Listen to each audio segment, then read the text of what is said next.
so I didn't notice anything wrong at first. That makes it worse looking back, but if something had felt off straight away, I probably would have left or at least questioned it properly. But it started like any other shift, completely normal. In fact, I'm gonna say it was boring. Almost. I was covering a late rotation at a monitoring station outside one of the restricted forest sectors. Not a fire tower this time, but a ground level operations cabin, the kind they use to coordinate radio traffic, log patrols, and track movements through the area. It wasn't really a remote location, so it didn't really feel terribly dangerous, but it was isolated enough that you don't expect to see anyone, especially not during the night time. The system we used was simple. Every patrol, every radio check, every movement in or out of the sector was logged automatically. You badge in timestamps. You log calls, and it records them. Everything leaves a trace. That's the important part here, because if something goes wrong, we need a timeline. So my shift starts at 7. I remembered that clearly because I checked the lock and the clocks twice when I come in. I badged in, heard the system beep, and saw the green light confirming everything's normal, so I sat down, did the routine checks and tested the radio. I made a standard call to confirm I was active. Everything worked, nothing unusual. The first few hours were quiet, maybe too quiet, but that's not uncommon. You get stretches like that when nothing comes through. No patrol updates, no radio traffic, just a low hum of equipment and the occasional wind hitting the outside walls. Around 10:30, I made a log entry. No activity, all sectors clear. I remember typing it out slowly because there wasn't anything else to do. It was sometime after midnight when I noticed the first discrepancy. I wasn't even looking for anything. I just opened the system log out of habit, scrolling through the recent entries to pass the time. I saw something that didn't match. There was an entry at 11:47 that I didn't remember making. It read, "Perimeter checked, movement observed beyond the boundary." I stared at it for a while, trying to recall if I typed it and just forgotten, but that doesn't make sense. I hadn't left the cabin. There was no reason to log a perimeter check. I checked the timestamp again. 11:47. I was definitely inside at that time. I remembered because I'd been sitting at my desk eating something from a vending pack, and I hadn't moved for at least an hour. I told myself that it was a system glitch. That happens sometimes, especially with older equipment. Logs can duplicate or pull from previous entries. It wasn't impossible. Still, something about the wording felt off. Movement observed beyond boundary. That wasn't how I usually phrased things. I didn't think too much of it at the time. I closed the log and went back to the main screen. About 20 minutes later, the radio made a sound, not a full transmission, just a brief crackle like somebody's keying in and letting go immediately. I picked it up and waited, but nothing followed. No voice, no static, just silence again. I called out, standard protocol, any station attempting to transmit, identify. Nothing. So now I've put the radio down, but I don't feel as relaxed as I had had before. It wasn't fear, not yet, just a slight awareness that something wasn't lining up properly. At 0032, another log entry appeared. I didn't type it. I was watching the screen when it showed up. It just populated itself. Audio confirmed, subject responsive. I remembered leaning closer to the monitor, checking the keyboard in my hands, as if I might have pressed the wrong button without realizing, but I hadn't. The cursor wasn't even active in the input field. That's when I started paying attention. I opened the full log history. There were more entries that I didn't recognize, not just one or two, several, timestamped throughout the evening. Initial contact established, response consistent, subject unaware. Each one was written in the same form, and also read with the same tone, but I hadn't written any of those. My first thoughts was that somebody else had remote access to the system, maybe a supervisor checking in, maybe a training simulation that I hadn't been told about. That would explain it. It had to be something like that, surely. I just searched for the radio again and called the central control, saying Station Delta 3, do you copy? Nothing. Just a low hiss of radio static of an open channel. I try again, switching frequencies, but still nothing. That's when the screen flickered. Not off, just kind of like a field distortion, like the image lagged for a second, and when it stabilized, there was a new entry in the log. Subject attempting external contact. I felt a shift then, not panic, but something closer to it, because that line wasn't generic, it was specific about what I had just done. I didn't touch the keyboard, I just stare at the screen. A few seconds later, another entry appeared. Intervention required. I pushed a chair back and stood up. The cabin suddenly felt smaller than it had before. The walls closer, the air heavier. I tell myself that I'm overthinking it, that there had been a rational explanation, but the timing of those entries didn't feel random, they felt reactive.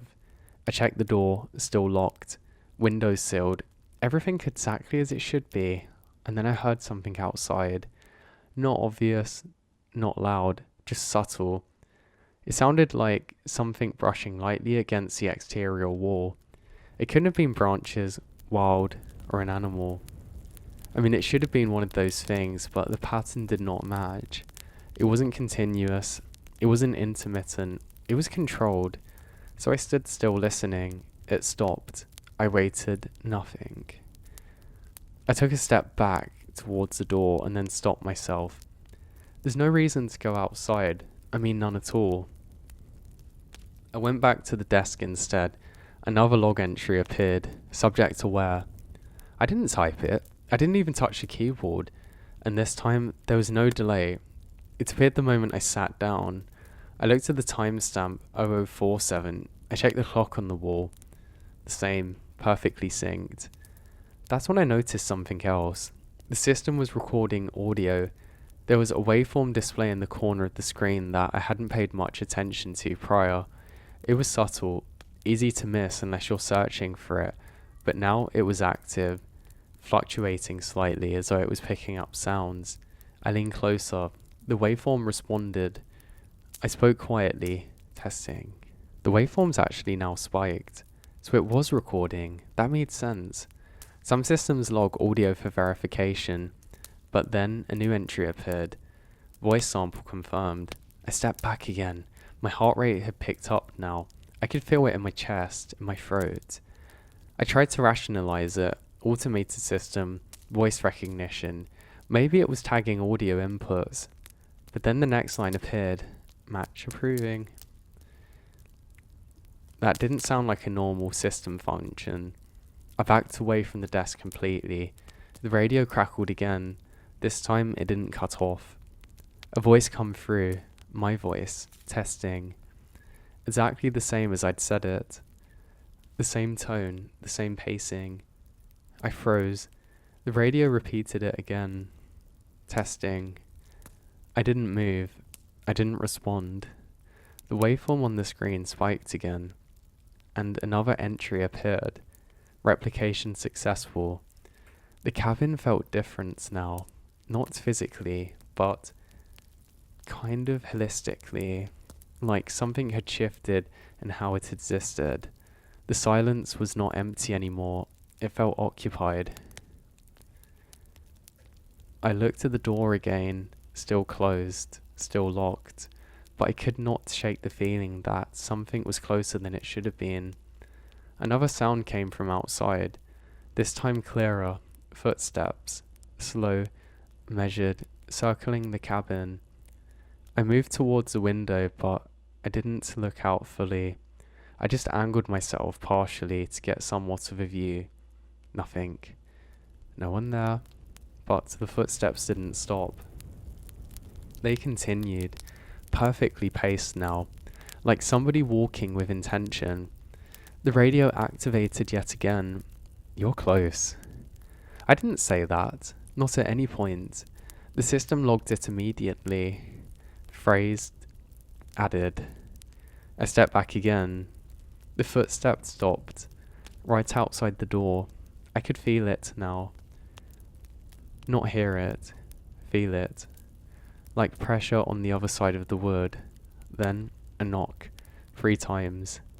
Slow, even. I didn't respond. The radio clicked. Open.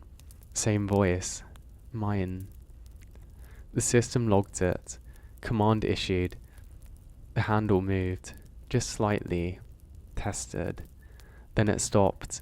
Another entry appeared. Access denied. I realized something then. The system thought that it was interacting with me, not the outside, me. Everything it recorded, everything it learned, it associated with me. The radio spoke again. Let me in. I didn't move. I didn't speak. The waveform on the screen spiked again anyway, but I hadn't made a sound. The log updated. Response detected. That's when I understood. It didn't need me to respond. It was generating the response itself, using me as a reference. The handle moved again, harder this time. The door shook slightly, but the lock held. Another log entry. Barrier remains. The footsteps resumed, moving away from the door, circling again. Slower now, but more deliberate, like it wasn't in a hurry, like it knew that it didn't need to be. The radio went quiet. So did I. The system stopped logging. Everything returned to stillness, for a few minutes at least. Then the screen updated one final time. Subject ready. I don't remember deciding to leave. I just remembered being outside running. The forest didn't feel the same. The path didn't feel clear, but I kept moving. I didn't stop until I reached the main road. I report everything, every detail. They check the system logs. They tell me that nothing was there, no unusual entries, no audio recordings, no activity outside of standard parameters, just a normal shift. But before they closed the report, one of them asked me a question, something that I still think about. He said, Did it sound, I don't know, exactly like you? And I said yes. And he nodded, like he already knew. I don't work night shifts anymore. I don't choose the radio systems unless I absolutely have to. And I don't respond to anything that sounds like me, because if it can copy you once, it doesn't need you anymore. And sometimes late at night, when everything's quiet, I still hear it. Not a radio, not a speaker, but somewhere just behind me, repeating things that I haven't said yet. Now I shouldn't have gone back. That's obvious now, in the same way that everything becomes obvious after the fact. When you can line up events neatly and pretend that there was a point that you could have made a different choice. But at that time, it didn't feel like a choice. It felt like something unfinished. Like the kind of mistake you corrected by checking again, by providing evidence to yourself that what you're experiencing has a logical explanation. That's what I told myself anyway. The official reports didn't go anywhere. They reviewed logs, ran diagnostics on the system, checked the equipment, and everything come back clean. No anomalies, no corrupted entries, no unauthorized access. According to them, my shift had been completely normal, routine, uneventful. But they didn't say I was wrong. That's a part that stayed with me. They didn't dismiss it outright. They just didn't engage with it. Like they'd seen something familiar before and already knew how it ended. For a few days, I tried to ignore it. I stayed on my day rotations, avoided being alone where possible, kept the radio volume low. But the silence wasn't the same anymore. It felt, I don't know, occupied. Not in the physical sense, not like somebody was actually there, but like there was something just beyond reach, something waiting for the right conditions. Then I heard it again, not at work, at home. I was sitting in my apartment, late evening, no TV on, no background noises, just a faint hum of the building systems, and for a second, just a second, I hear my voice behind me, testing. Same tone, same pacing, exactly like before. I turned immediately. Nothing there. No one. The room was exactly as it should have been. I checked my phone. I'm now thinking that maybe something had played accidentally, but there was nothing there. No opened apps, no audio, no notifications. I tell myself that it was a memory. Residual stress, yes. The brain replaying something that it didn't understand properly. That explanation lasted about 10 minutes. Then I heard it again, this time from the hallway. You're close. I didn't stay in the apartment that night. I went back to the station the next morning and asked for access to the cabin again. They didn't question it, which in hindsight they probably should have. One of them just handed me the key and said, "Don't stay for too long." Same phrasing as before, same tone. Like it was not a suggestion. Like it was something people said because that they already knew what happened if you didn't follow it. I drove out just after midday. I made sure it was daylight, clear visibility, no chance of confusing shadows or sounds carrying strangely in the dark. Everything looked normal when I arrived. The cabin was exactly how I'd left it. Door closed, windows intact, no signs of disturbance. I unlocked it, stepped inside and waited.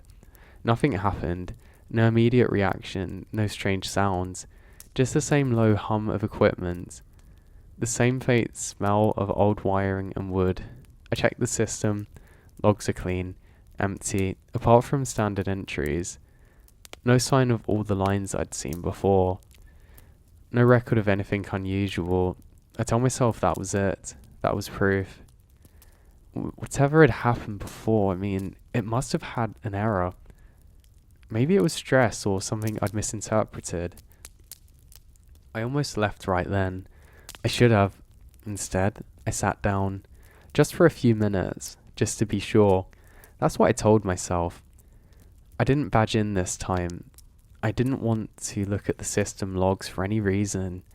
I just sat there, watching, waiting. And about 20 minutes had passed. Nothing changed. The system remained idle. No new entries, no radio activity, just silence. Then the screen flickered, exactly like it had before. A brief distortion, barely noticeable, but enough. When it stabilized, there was a single new line in the log. Subject returned. I didn't move. I didn't touch anything. I just stare at it, angry now. The timestamp once again matches the current time, down to the second. I checked the clock on the wall. Identical. Another line appeared. Observation resumed. My hands are cold. Not shaking. I just feel cold now. It's horrible. Like the temperature had dropped without me noticing. I stood up slowly, took a step back to the desk. The radio activated. No crackle, no static, just immediate audio. You came back. My voice. Again, but this time clearer, less distorted, more decisive. Like that somehow it had improved. I didn't respond. I just looked at the radio. I kept my eyes on the door. Another line appeared on the screen. Response pending. Then, response unnecessary. The radio spoke again. You don't need to say anything. I felt something shift then, not outside, inside the room. Like the space itself had changed subtly, but enough that I noticed. The walls didn't feel as far apart. The air felt heavier, like pressure. The log updated again. Environmental adjustment complete. That's when I realized something. It wasn't just observing anymore. It was adapting. I backed towards the door slowly, carefully, but the radio continued. Stay. I reached for the handle. The moment my hand touched it, the system recorded another entry. Exit attempt. I turned the handle. The door didn't open. I frowned, tired again. I tried once more. Nothing. It wasn't locked. I had not locked it, but it wouldn't move. The log updated. Access restricted. I felt my chest tighten, not panic yet, but close. I pull harder. The handle resisted. Like something on the other side of it was holding it in place. The radio spoke again. Not yet. I step back. I look around the room. Everything appeared normal, but nothing felt normal anymore. The screen flickered again, more aggressively this time. The log began updating rapidly. Multiple entries, one after another. Voice replication stable. Behavioral modeling improving. Subject compliance increasing. I shook my head. No, I say aloud. The waveform spikes instantly. The system responded. Correction accepted. I say no, then again no, then yes. I stopped breathing for a second because I hadn't said that. The log updated. Variants now introduced. The door handle moved on its own, slowly turning. I stepped back again. The door hadn't opened, but the handle remained turned, held in place, like something was testing it from the outside. Then a knock. 3 times, the same as before. Log updated. External presence confirmed. I stared at the door. I did not speak. I did not move. The radio whispered, open. I didn't respond. Another knock, harder this time. The door shook slightly. The handle twitched. The log updated again. Resistance detected. Then, escalation required. The lights dimmed just slightly, enough to notice. The hum of equipment deepened. Lower, more intense. The radio spoke again. We learned a lot from you. We. The word again. I looked at the screen. Another line appeared. Multiple instances active. My stomach dropped. The radio continued. You helped us understand. I shook my head again. No, I say. The system logged it. Denial response. The radio replied immediately. Acceptance. The door handle snapped back into place. The tension on it released. I didn't hesitate. I grabbed it and pulled. This time, it opened easily, like nothing had ever been holding it. I stepped outside. The air felt different, lighter, but not safe, not close. Because as soon as I cleared the doorway, I heard it. This time behind me, from inside the cabin, my voice speaking clearly. Subject exited. I turned around, slowly. The door is still open. The cabin looked exactly the same, empty. But the radio inside, that continued. Tracking continues. The log updated.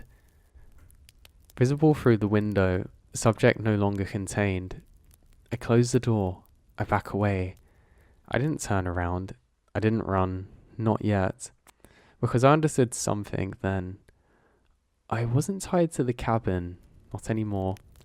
I make it back to my car, drove straight out and didn't stop. I didn't report it. Not this time. Because I already knew that they'd say nothing. No logs. No anomalies. Normal shift. But something changed after that. Not around me. In me. Subtle things. I mean, at first, there were small moments where I'd think about something and then I'd hear it. Not loud, but not entirely in my head either. Like an echo, slightly delayed, slightly off. Then it got worse. I started hearing things before I said them. Phrases forming, repeating, testing. Sometimes in my voice, sometimes not quite right. And once, just once, I heard it clearly, right behind me, close enough to feel. Match complete. I didn't go anywhere near that place anymore. I don't use the systems that record. I don't speak unless I have to, because whatever it is, it doesn't need the cabin anymore.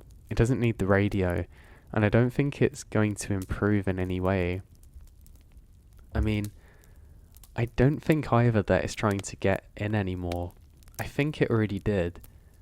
And sometimes when I catch my reflection at the wrong angle, there's a delay, just for a fraction of a second, but it's enough for me to notice enough to make me wonder which one of us is actually responding first. So I've tried to ignore everything. That's the only reason I made it as long as I did. Because if I'd taken it seriously straight away, I don't think I would have slept again. I don't think I would have stayed in my apartment or kept my phone or spoken to anyone at all. But you can't just stop talking, not in real life. Not when people expect responses, conversation and normal behaviour. I wouldn't lose my mind. So to suffice, I adapted.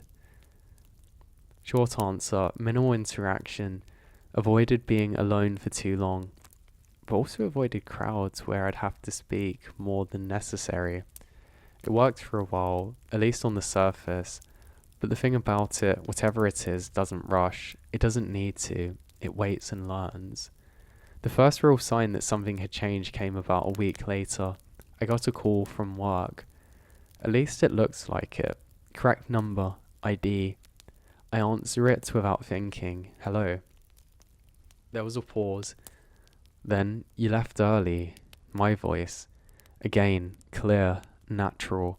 No distortion at all. I hung up immediately, blocking the number. I turned my phone off. I sat there for a while, just staring at the screen, trying to process it, trying to convince myself it was a glitch or a spoofing or something technical. But deep down, I knew that it wasn't. Because of what it said. Not what it sounded like, what it knew. I didn't go back to work after that. I made an excuse, took leave, said I wasn't well. To be honest with you, that wasn't really a lie. I stayed inside as much as I could, kept things quiet, controlled, but the silence started to change again. The same way it had in the cabin, not empty, but occupied. Then came the messages. At first they were small, missed calls, voicemails with no audio. Then texts, from numbers that I didn't recognize. You're close. I deleted them, blocked the numbers, didn't respond. More came though. Almost ready. Say it again. I stopped using my phone after that, let it off, put it in another room. That helped, for a bit. Until the sound started again, not from devices, not from outside. Inside the apartment, at night, soft, barely there, like somebody repeating something under their breath. At first I couldn't make out the words, then I realized why. There weren't full sentences, just fragments. Pieces of things I'd said before, testing, rearranging, practicing.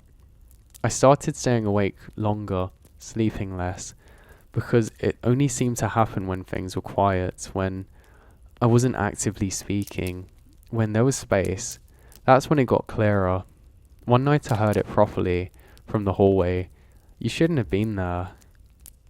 That wasn't something I'd said recently, but it's something I heard back at the cabin. It wasn't just copying me, it was copying everything, building something out of it.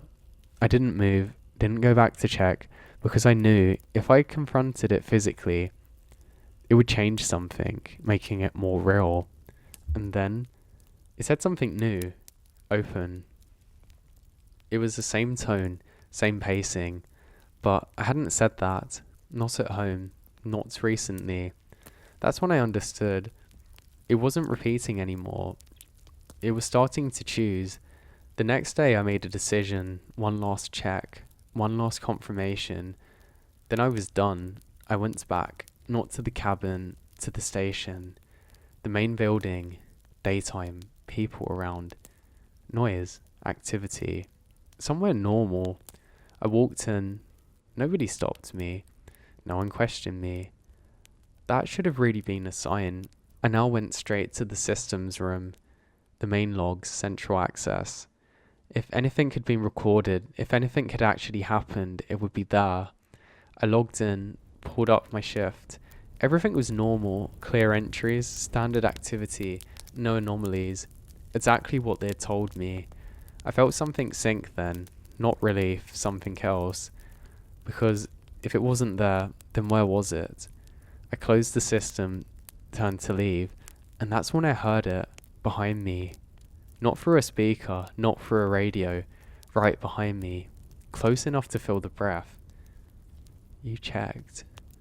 I turned, and somebody was standing there, staff uniform, same as everybody else, looking directly at me. But something was off.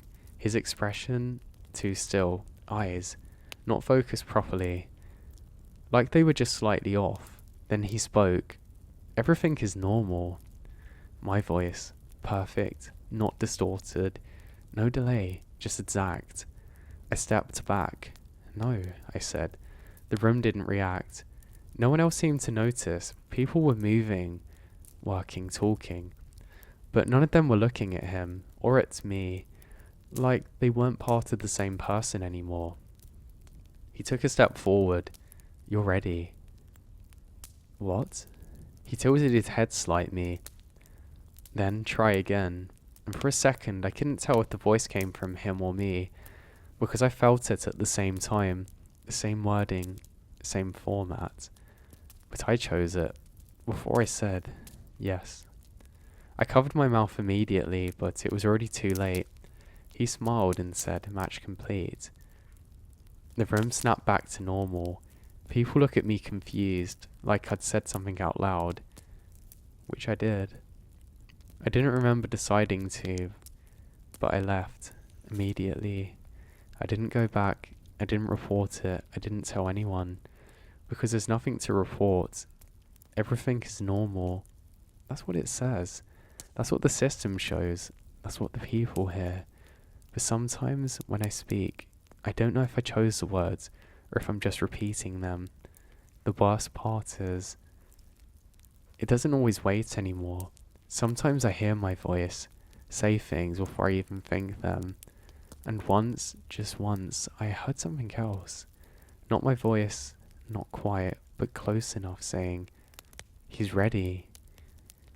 I don't think it's copying me anymore. I think that it's replacing me. And if you've ever heard your own voice say something, before you do, don't answer it. Because once it gets a perfect match, it doesn't need to listen to anybody anymore.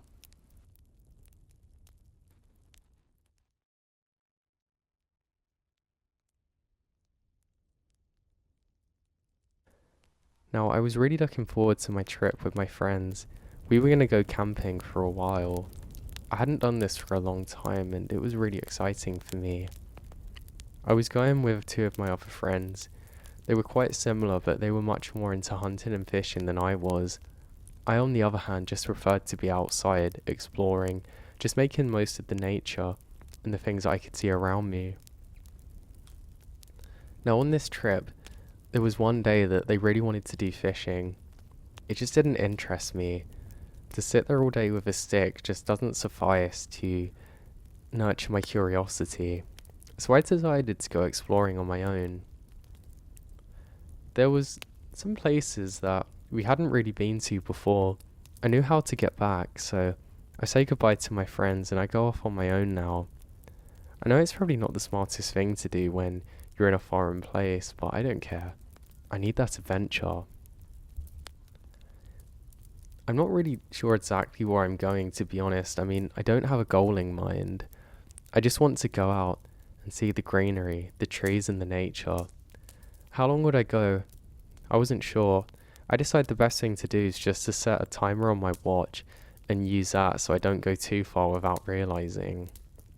I know it's a pretty stupid thing to do because I don't really have a map either, but I have a very good sense of direction, so I'm not too worried. As I set out, I start to feel better about things. It's the first time in a long time that I felt myself. I don't know why. I think just things in my own life were getting on top of me, and this was going to be a really good way for me to alleviate all of that stress and just to feel good about things again. So I start my adventure. I go as far as I can, and then I see it. Or I should say I felt it. The skies seem a bit darker here. They have kind of like a green hue to them. It's not too strong, but enough that you can kind of notice it, if that makes sense. It's bizarre. It was almost like something you'd see from before a big rainstorm, but there was no rain. There wasn't much sound here either. I keep going. There's something electric in the air that I can't describe, but I need to go towards it. I have a strange sensation that something bad's going to happen, but I didn't listen to my gut. I thought, it's just me being paranoid. So I keep going further and further. I hear my own footsteps, but not much else, and I come to an abrupt stop. I can't hear any other sounds around me. Pretty weird. I thought there was something around, but there was really nothing, which is bizarre to say the very least. There's no sounds now. The nature sounds are gone. I closed my eyes for a few seconds and I tried to meditate to calm myself down and get my heart rate back to a usual beat, but it doesn't do anything. I'm pretty anxious, but I open my eyes, and this is something that I can't explain. I see the rain before I hear it. I mean, there's a chance that I open my eyes a split second before the rainfall touched the ground, or maybe I was just too focused on the surroundings. So I keep going now. I'm getting a little bit wet, but luckily I have quite a good rain jacket with me, so there's no need to worry. So we go on. It did feel a little bit dark and ominous, but I don't think too much of this. Now I look up, and I can see what appears to be a large house. Now I don't know why, but I had a feeling I had to go into it. It's hard to describe, but the brickwork's old. It seemed to be an old mansion almost. I'd never seen anything like it. It looked really beautiful, and I guess the urban explorer in me wanted to go in. So I do. I didn't question myself now. I know that I should have. Common sense should have prevailed, but excitement took over as it so often does for me. A few times in my past that's got me into danger, but I'm not thinking much of that. So I go forwards again. I make my way up to the door, and I can tell that nobody else is here but me. So I slowly open it. Yes, this place seems to have been abandoned long ago. The door opens with a loud creak, and I make my way through.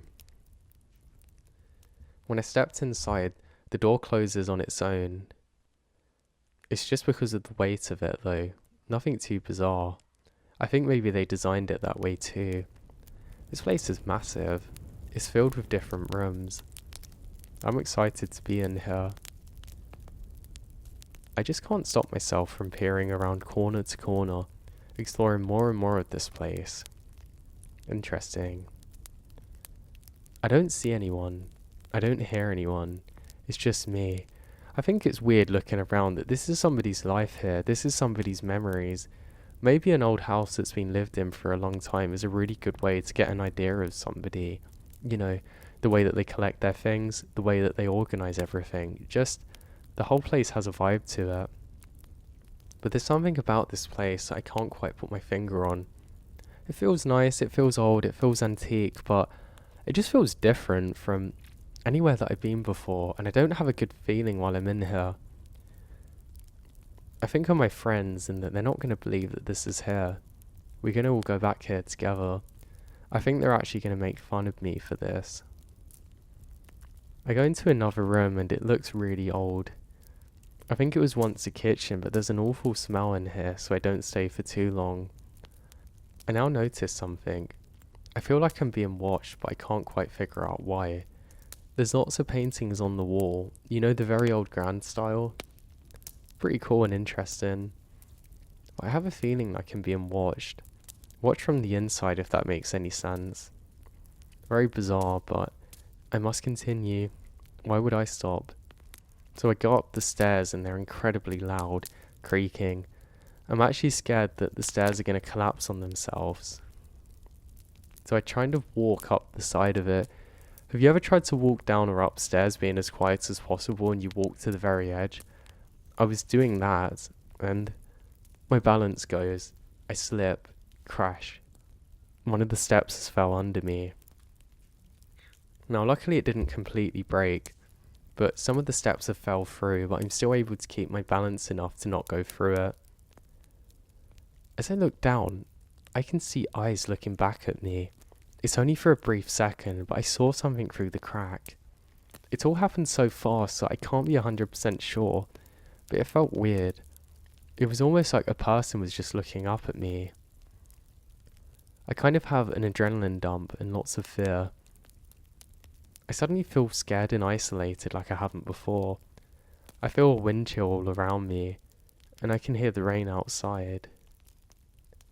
There's almost like a very deep hum and ticking sound which seems to be coming from a grand clock, but where? I don't know, but it's given me a bass sound that's making me very uncomfortable. I don't hear this unless I really focus on it, which is weird. The wind is picking up in a howling way outside now, and I also don't like that. I then looked towards one of the photos on the wall, or should I say picture. They felt like photos because they're so realistic. This is now when I noticed that one of them was staring at me. It's very weird. There's a family of 4 in the photo, but what I think is the father, his eyes are fixated on me, and I did not notice this earlier. I mean, come on, it's probably been like this for ages. Don't think too much of it, I tell myself, and I keep going. Now I'm going up instead of down. Maybe it was something that's kind of primitive, but I just felt safer somehow having the high ground in this situation. I look back and all the paintings seem to be looking in my direction. Why would you do that in your own home? Pretty creepy. So I go up now, looking around. There's what appears to be the main bedroom, not too far off, with the door slightly ajar. I walk as slowly as I can, but each step that I take is creaking and making more and more sound. I push the door slightly open, and there I met with a figure. It's ghostly white, wrapped in something. I freeze. I've never been in this situation before where I can't move. What is it? It's a person-sized figure, ghostly white, just not moving. It's obviously a person. I go to say something when no words come out of my mouth. So, what do? I just stay there for probably 15 seconds, but honestly I would have guessed it was at least 4 minutes. Because it couldn't have been too long. My hands are shaking, but suddenly I feel more calm. Something about the figure is recognizable, but I can't describe it. It's almost like I knew that it couldn't be an actual person. I tell myself breathe, and I slowly step inside there. As I go in, I walk up to what I've realised is probably not a person at all. I hear a creak as I approach. I stop once more. I go to touch it. It feels like a fabric. My heart is now racing as I grab a big lump of it. I actually make a fist in my other hand and flash. I whip it off, expecting to fight somebody, but it's just a mannequin. You know the very old ones where that you can style clothes on them? I actually take a second to try and get my breath back. I'm breathing so heavily now. I can hear the clock again, and the wind outside. Something was just so off about this place. But why did I not leave? Why was I staying there? I wish I could tell you that, but I truly don't know. Breathe, just breathe, Matt. You'll get out of here, please. Now I feel bad for moving somebody's items, but nobody's coming back here. This thing's long gone. So I turn around and decide to look into some of the other rooms. I make my way back to the hallway, and I look down. I can see darkness that I hadn't seen before. And there's some kind of lights in there. They're very small, almost like stars at night. It's really weird. It's like parts of the house are almost covered in this darkness with little glimmers of light. And there must have been some light coming from somewhere, but I couldn't really see it well. But obviously it was reflecting back at me, and that was really odd. I found myself staring down into the darkness and kind of getting lost in it, feeling uncomfortable, feeling like the room was way bigger than it was, and the darkness was all-encompassing and enveloping me in that moment. Not so fun. I don't like it now. So I shift my attention to continuing to explore upstairs. Now bingo, there's an attic, and I want to go up there. I know this is probably very stupid, but I thought if I was somehow at the very top, If I had a safe place, I could just collect my thoughts for a minute. I could look out a window and figure out exactly where I was and exactly what was happening. So I take a step on the ladder. Creak. Crash. The first step broke. I start hitting the other ones, knocking on the wood, trying to test if it's safe for me to actually go up there or not. The rest seemed fine, but I made so much noise with that one crashing down. I then look back down the stairs again. I see something now. There was definitely some movement, but what was that?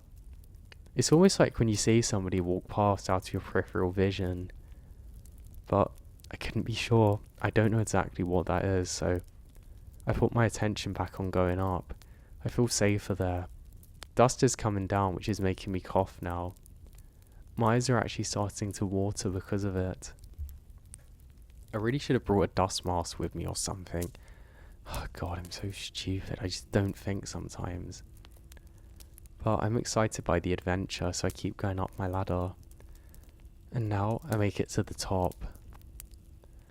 I look around and I see white mixed with the dark, just sunlight coming through.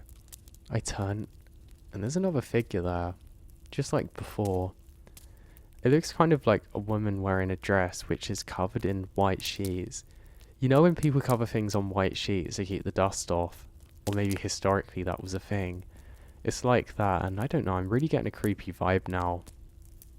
I don't know what it is, but I don't like it. I felt extremely out of place there, and I can see a door which is locked with a padlock. I go up to it and I want to know what this is.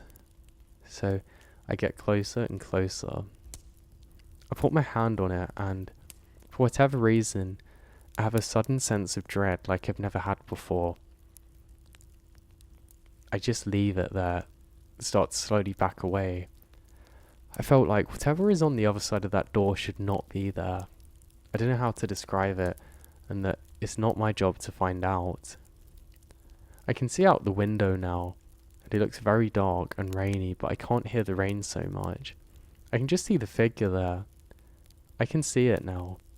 It's clear as day. I'll be able to see it on the way back at least. Hard to miss. I think I half noticed it as I made my way in this place, but again, I don't think too much of it. So now, I decide that I need to turn back. I need to leave the high ground. I need to start making my way, just somewhere, anywhere, you know. So that's what I do. I turn around and start slowly making my way back down the stairs. Creak, creak, crash. This time, I'm a lot louder. More heavy-handed. Maybe more in fear and less careful than I had been before. I get down the ladder now. That's when I hear something fall.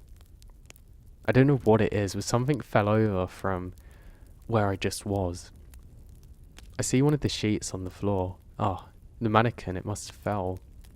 Strange. Why did it fall when I left? Why had it not fell while I was actually up there with it? I don't know. That was bizarre, but I must leave now. My time's up. I spent too long here and I don't want to be here. Now, I look around and all of the doors are closed. I don't remember that though. I didn't close them as I left, so why are they now closed? I'm pretty sure this is just the weight of my body up there, moving around where I shouldn't have been, but I've never really heard of that happening anywhere else that I've been. I've never seen that before, so why? It doesn't matter. I need to keep going. So I turn around and just make my way out. I don't get far. I get up to the stairs and then I see it. Another mannequin which I hadn't noticed before. This one is very close to the door. But that's not possible. How could I have missed it? Somebody must have moved it there. There must be somebody in this house with me playing games. Because that doesn't make sense. I'm quite a visual learner. And I have a strong visual cortex and a photographic memory. So anything visual I always pick up on. It's just how my brain's wired, but not this. Why? It doesn't make sense to me. I'm stuck in a trance staring at this thing, trying to figure it out. And then I look around at the paintings. That's when my heart stopped. All of the eyes from that painting are now looking at me, and I knew for certain that they weren't before. The white of their eyes is just too bright against their pupils, and the father was looking in a different direction from before, like his eyes were straining at me. That's really creepy. Again, I don't know, maybe I'd remembered it wrong, but why? Why would I remember it wrong this time, and would I have never forgot before? How could I have forgotten what it looked like? I don't know, but I felt very scared. Then, I take the first step. The stair collapses. I go to take another step. The stair collapses again. I go to push the third, and like dominoes it falls too.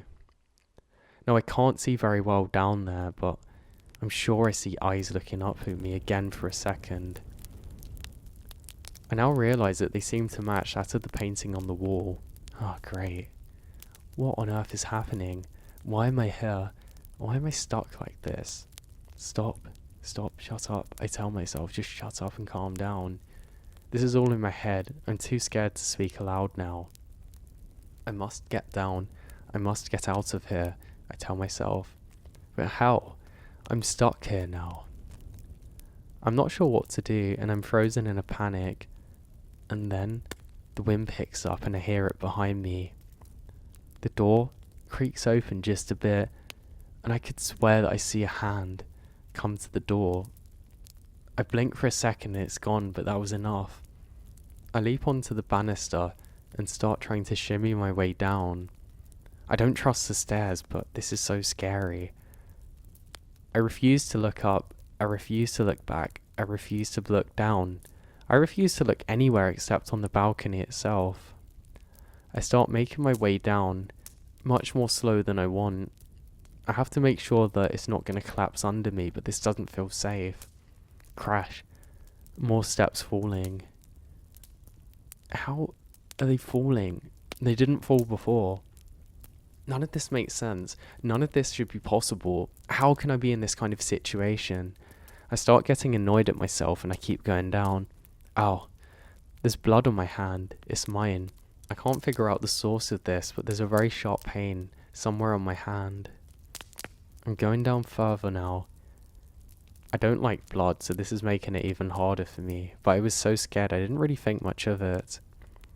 Now I notice something else. Another sharp pain in my left hand. That's when I realise it splinters. So not only am I trying to shimmy down what feels like a cactus, but there's also the ground around me falling. I keep going and I get halfway down, and this is when I feel breath on me. That shouldn't be possible. I'm halfway up some stairs and I feel breath on my forehead. I'm a bit ashamed to admit it, but I started crying to myself at this point. I let out an almighty roar to go away, and it stopped just like that. I stopped for a second halfway there. I'm trapped in what's sheer terror. I have to will myself to keep going down. What is this place? Where am I? I just scream to leave me alone.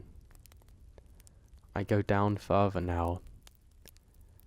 It's one of the hardest things that I've ever had to do in my life. Getting myself further and further down willingly. I don't know why I just can't seem to do it, but I do. Since I've been audible, now it seems a bit less scary. I feel a bit more brave and I keep going down. Eventually, I feel something.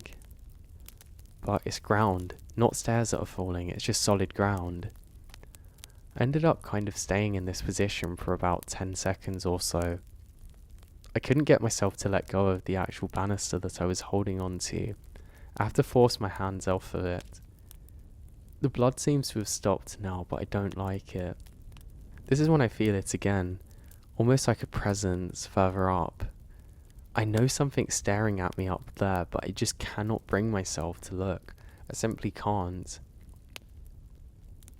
Then, movement out of the corner of my eye. I look up and I'm met with eyes in the middle of the stairs which have collapsed. It's only for a fraction of a second, but I feel it staring back at me. I feel scared like something's behind me now, and again, there seems to be more movement once more. Every single step which I take feels like I'm stuck in quicksand. Yes, it's so scary. I just can't tell you how scary this is. So, what do? I have to get out of here. I turn to look for the mannequin under the drape. That's where the door is.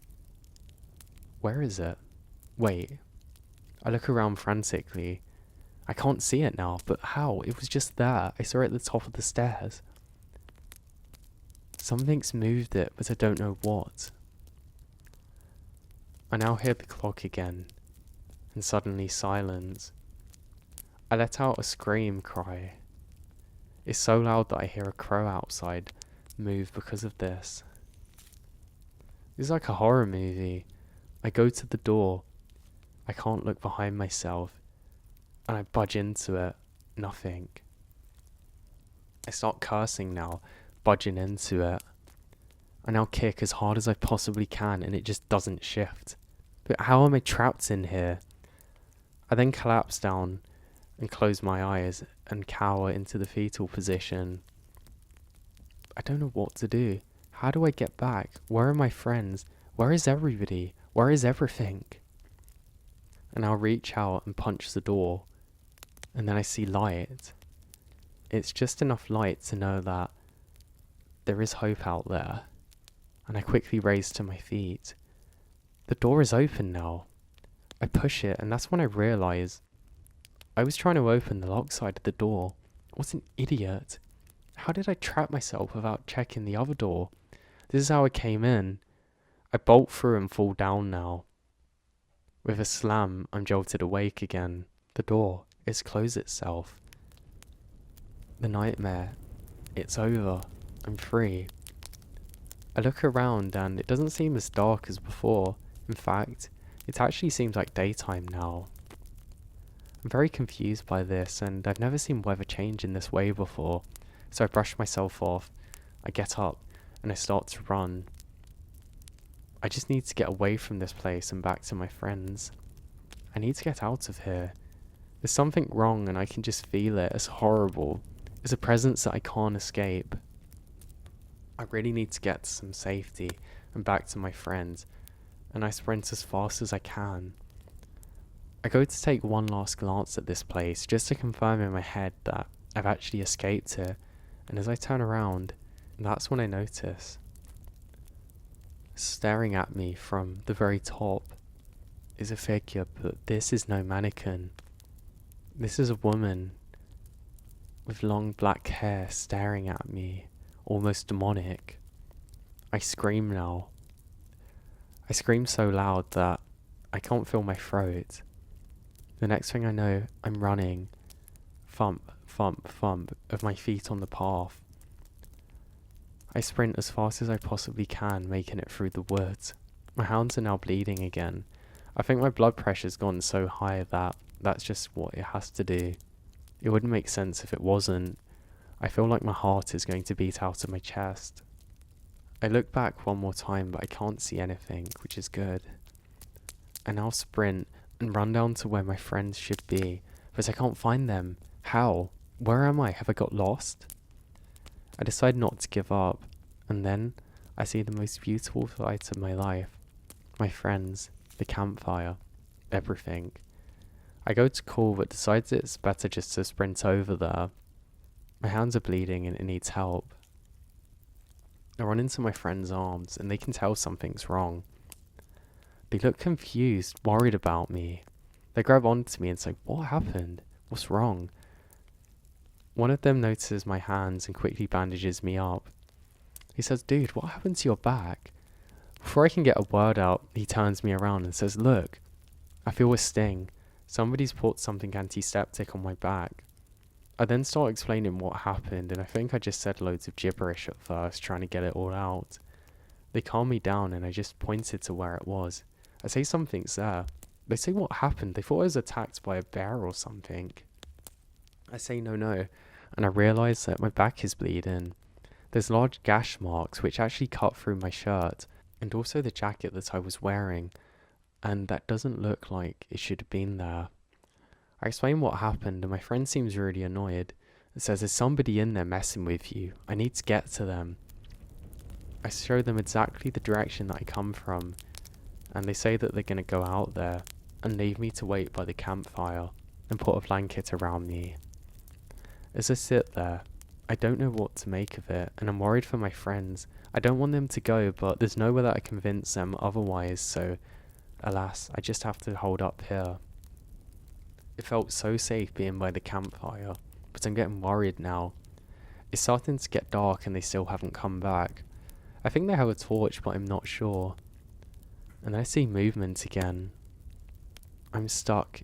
I don't know what to do. I feel that same sense of dread and fear that I'd felt before. This time it felt stronger somehow. What do I do? What do I do? I start to think to myself when I recognise it as my buddies. That's the most relief that I've ever felt in my life at that moment. I wasn't sure whether something was coming back to chase me, to hunt me. Instead, it was coming back to take care of me and look after me. I needed that so badly. I look up, and my friends are coming back, confused, saying, "There's nothing there, dude. What happened to you?" I then sit there with some warm hot chocolate explaining everything which happened, and they can't believe it. They know that I'd never make up anything like this. I say, "Come on guys, did you not see any of it?" And they say no, and they know that I'm not somebody to make up things like this, so that really bothers them. I was so scared I vowed never to go back to that place, but I needed closure. So in the morning, we were going to go there and find out exactly what this was. So now, it's my turn to show them in the morning. I wake up with a sense of dread, but being in the daylight really gave me a new sense of security, so I feel brave enough to actually adventure out there with them. So, we do. But, we never get there. None of us does. I go back to the exact spot where that house was, but nothing's there. Not a single thing. I don't know what to tell them, but this is where it happened. That's all I can say to them. And to this day, I never found that house again. I don't know what that was or what to make of it.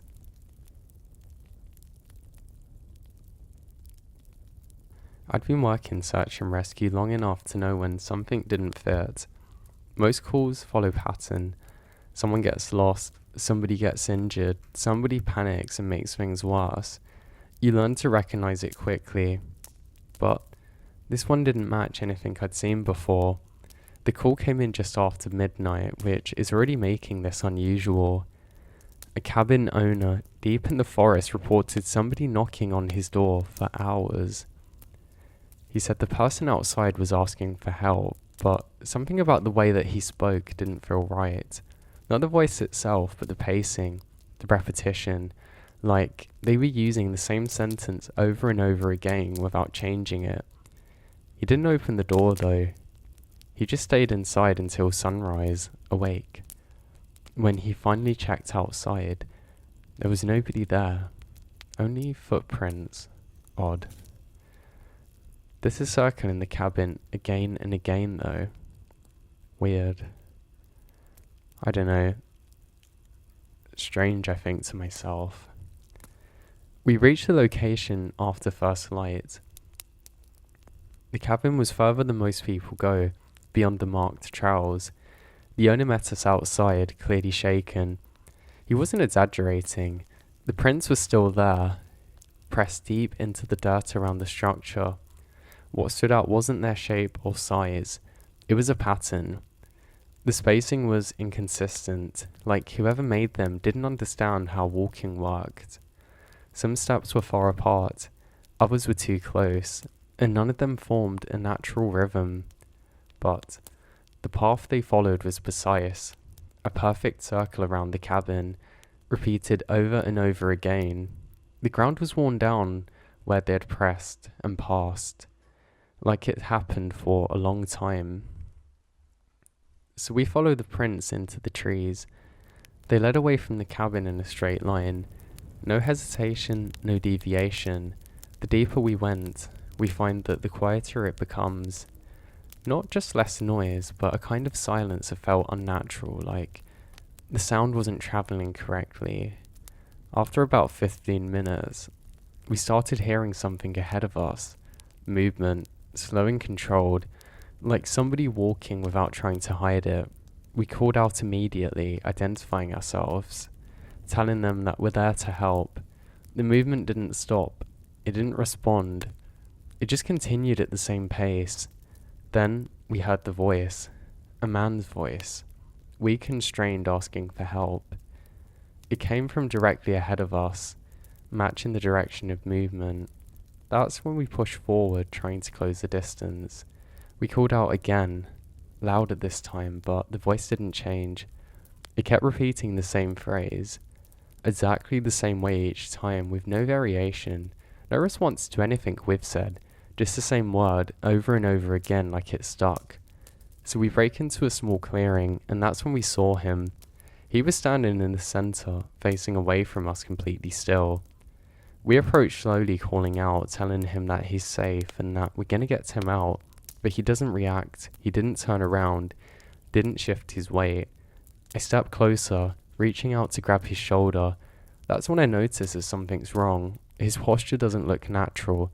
It looked held, like it was being held and positioned rather than standing naturally under one's own will. I touched his shoulder. The moment I did, his entire body collapsed, just straight down. No resistance, no attempt to catch himself. We all stepped back immediately. I rolled him over. Okay, he's breathing, but barely. Eyes open but not focusing. Like he was looking through me, not at me.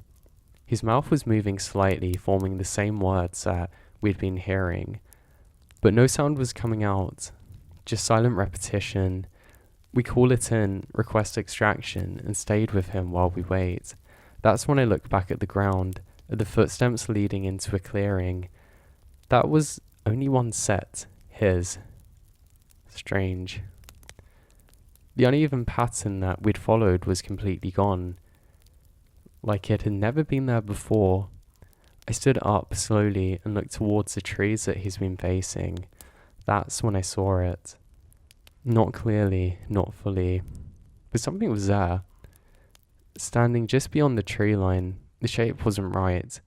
It looks like a person, but the proportions were slightly off.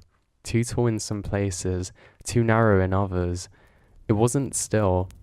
It was just adjusting. Small movements like it was trying to correct itself. Then it steps back and disappeared. We get him out of there within an hour. We don't speak during the extraction. Didn't respond to anything we said. Just lying there, eyes open, mouth moving silently. At the station, they just took him straight to medical. We gave our report, went over everything, including the second sets of prints, the ones that don't make sense. They sent another team out that day to verify the area. They didn't find the clearing. They didn't find the prints. They didn't even find the cabin. According to the map and every record they had, there was nothing in that location at all. A few days later, I went to check in on him. He's awake, perfectly fine, but something felt wrong about him. I ask him what happened out there, and he doesn't answer straight away. Instead, he just looks at me, for longer than felt normal, like he was deciding whether to say nothing at all. Then he leaned back slightly and said it again, more quietly this time. It was trying. I asked him what he meant, and he hesitated, like he was choosing his words carefully. He said that when he first realized he was lost, he hadn't been there for very long. Something had come to him early on. At first, it didn't look like anything. He said it was just there, not a shape, not a person, just something he could feel nearby. Kept pacing with him no matter where he walked. Then after a while, it started to change. He said it began copying things, the way he stood, the way he moved, even the sounds he made. He then tells me that it would walk slightly out of sync with him, like it didn't understand timing. When he tried to speak to it, it would repeat things that he already said, but in the wrong tone or wrong moment. It felt like something settled in his chest as he explained it. It matches too closely with what we had heard in the forest before. I asked him about how long it stayed with him, and he said until it got better. I asked him what he meant by that, and he didn't answer straight away. He then said it happened until I couldn't tell the difference anymore. He went quiet after that, and I didn't push him further. There was something in the way that he said it and made it clear that he wasn't confused or exaggerating. He believed it completely. I left the room not long after that, but what he said stayed with me. At the time, I told myself it was just trauma, that he'd been out there for too long, that his mind had tried to make sense of isolation in a way that felt real. At least that's what I kept telling myself. That was right until the second call came in. It was the same location, same general area, just a few miles out from where we'd found him. Another cabin owner, same report, knocking in the night, a voice asking for help, repeating the same sentence over and over again. This time, they said it lasted longer, hours. They didn't open the door either. When we got there the next morning, everything matches the first case almost exactly. The cabin, the ground, the pattern of movement, the footprints circling the structure in a perfect loop, worn into the dirt like it had been happening repeatedly. But this time there was something else, a second pattern just outside of the first, not overlapping, not random, but following the same route with a slightly wider spacing, like something larger had been moving alongside it. We followed the tracks again, deeper in the forest. The silence was worse this time. It felt heavier, like the air itself was holding something back. None of us spoke as we moved, but we all heard it eventually, the same voice, calling out for help, calm, repetitive, not changing no matter how many times it spoke. It didn't respond to us, it didn't acknowledge anything we were saying. It just continued like it was playing a recording that never stopped. We pushed forward, faster this time, trying to reach the source of it. The footsteps we'd heard before were there again, but this time they're ahead of us, kind of. But now suddenly they stay behind us, matching our pace exactly step for step, just out of sight in the trees. We reached the clearing. It was already there. We didn't break in this time, and it was just suddenly in front of us, like we had stepped in without realizing. And in the center, there was somebody standing there facing us. That's what made it worse, because we could see its face. It looked human, close enough that if you saw it from a distance, you wouldn't question it. But the longer you look, the more it fell apart. The proportions were wrong, the expressions don't match the situation, and the eyes, they weren't focusing properly, they were just slightly off. Like it didn't understand how to stare at something directly. It spoke as soon as we stopped. I need help. Same sentence, same tone. But this time, the voice was clearer and more stable, less distorted than before. It took a step towards us, and that's when we noticed something else. Its movement was smoother now, more controlled, like it had improved. One of the team told it to stop, to stay where it was, but it didn't react. It just kept walking, not fast, not aggressive, just steady. We stepped back immediately, creating distance. I remembered feeling something I hadn't felt in any other search. Not urgency, not fear in the usual sense. Something else, like we were watching something learn in real time. Then it stopped again, just a few feet closer than before. It tilted its head slightly, like it was processing something. Then it spoke again, same sentence was slightly different this time. The pacing changed and it sounded more natural and more human. That's when one of the guys next to me said something under his breath. It's getting better. I don't think he meant to say it aloud, but the moment he did, the thing in front of us reacted. Its head turned slightly towards him, not fully, just enough to show that it had heard him. Then, it said something new. It repeated what he just said. Not the exact tone, not perfectly, but close enough that it felt wrong hearing it coming from somebody else. We didn't stay after that. We pulled back immediately, keeping our distance, not turning our backs fully until we're out of the clearing. The voice followed us for a short while, repeating fragments of what he said, mixing them together, different combinations. It wasn't random, it was experimenting. When we reported it, they didn't send out another team, they just closed the area. Officially, it was due to unstable terrain and safety concerns. Unofficially, nobody wanted to go there. The report didn't include everything we saw. It never does. There are parts of these things that don't get written down because there's no way to explain them in a way that makes sense on paper. I haven't been back to that section since. Sometimes late at night I think about that, the voice of footsteps. Now, as an update, I tried to leave it alone after that. That's what most people do in this job when something doesn't make sense. You log what you can, you strip out what you can't explain, and you move on. But it didn't stay contained to that one area. That's what made it impossible to ignore. About 10 days after the second incident, we started getting smaller reports. Not full search calls, not missing persons, just strange interactions. Hikers reporting someone following them in a distance that never gets closer to them. People hearing their own voice being called from deeper in the woods like a Wendigo or skinwalker. That's how they described it. One group claims that they saw somebody standing just off the trail watching them, but when they approached, the person didn't react at all, just stood there completely still until they left. None of it was enough to trigger a full response, but together, it formed a pattern that felt too familiar. I pulled the reports myself and started going through them properly. There was a progression to it. Early sightings described something that didn't quite move right, something slightly off in the way it stood or walked. Later one described something more convincing, more natural. People start second guessing what they'd seen, saying things like it was probably just another hiker, even when the details didn't fully line up. The voice reports changed too.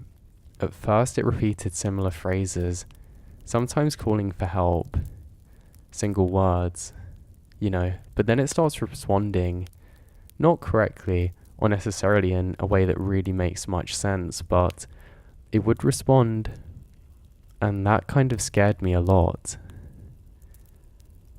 So people would answer back actually without realizing something was wrong. So I decided to bring it up with one of the senior rangers who had been working in that area for a long time, much longer than I had. I didn't go into full detail, just mention the pattern and the similarities between reports, the location overlap. He doesn't look surprised at all, and that stayed with me. He just nodded slightly and said, "It moved." I ask him what do you mean by that, and he hesitates for a second before answering me, then saying, "It doesn't stay where it starts." I ask him if he's seen it before, and he didn't answer directly, just said, "You don't follow it if you can help it." That was the closest thing to confirmation that I get from him.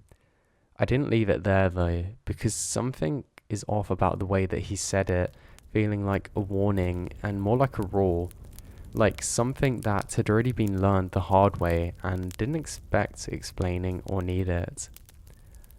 I asked him how long it had been happening for. He then gave me a look that I've not seen before, like I'd asked him the wrong question. So, not because I shouldn't know, but because there wasn't a clear answer. He said it doesn't show up all the time, but it's not tied to a specific place or location or condition. And that when it does appear, it doesn't behave the same way twice, at least not exactly. Then he said something else that stuck out with me way more than anything he said that time. It gets further each time. What do you mean by further? And he clarified in a way that made it worse instead of better. He said closer to right. He doesn't elaborate on what that means, and I didn't push him, but I mean, I really understand enough to know that he wasn't talking about distance. Over the next few days, I kept going through reports, not just recent ones, but older logs too, digging further back than I would usually for a single case. Once I start looking into it, the pattern was there, but subtle enough that it hadn't been flagged before. Reports didn't match on the surface, but shared small details. People hearing voices at repeated phrases instead of responding. Sightings of individuals standing still for too long without reacting. Cases where footprints we found didn't quite match the natural movement. Always just slightly off. Never enough to be definitive on their own. And the further back I went, the more the details changed. Earlier reports described things that were clearly wrong. Movements that didn't resemble human behavior. Voices that are obviously unnatural. But the more recent ones, the closer ones to our current case, they describe something else entirely. Something that most people accept as normal until they thought about it after. About a week after that conversation, we end up getting another call. This time from a ranger station further than the other ones, a smaller one which doesn't get much traffic. The report is different in tone, less uncertainty, more urgency. One of the rangers there had logged reported contact from somebody requesting assistance repeatedly, but the problem was that the signal wasn't coming from any registered device. No ping ID, no ID, just a voice breaking through at intervals, always saying the same thing. I need help. I'm out here, but never responding to any follow-up questions. They triangulated it, or at least they tried, but the signal didn't behave normally. It didn't weaken or strengthen based off distance. It didn't shift direction, it just appeared consistent and clear, regardless of where the receiver moved. That's when they escalate it. We were sent out again, the same core team, plus one additional unit to cover more ground. The area this time is larger, more open in some places, but with pockets of dense forestry that could easily disorientate anybody not paying attention. We started at the last known signal range and moved outwards in a grid. We're trying to narrow it down. For the first hour, nothing happened. No movement, no signals, no sign of anybody being out there. Then the radio activated again. No static, no build-up. Just immediate audio. I need help. I'm out here. The same voice as the report, same tone, calm but sustained enough to sound believable. We respond immediately, asking for location, asking for any identifying details, but there was no reply beyond the repeated phrase. Then, after a few seconds, it came again, but this time slightly different. I need help. I'm right here. The change, that's enough. That's enough to make us all stop moving. We began adjusting our search pattern, focusing on the direction the sound seemed to come from, even though that we all knew by that point that it wasn't behaving like a normal signal. The deeper we went, the more consistent it became. The voice started repeating more frequently, sometimes overlapping slightly like it was trying to correct itself mid-sentence. Then we started hearing it outside of the radio. At first it was faint, almost indistinguishable from the transmission, but then it separated clearly, the same voice, the same phrase, coming from somewhere up ahead of us in the trees, not from the device now. That's when things shifted. The moment it moved from the radio to the environment, it stops feeling like a search and starts feeling like something else entirely. We move forward anyway, because that's what you do in that situation.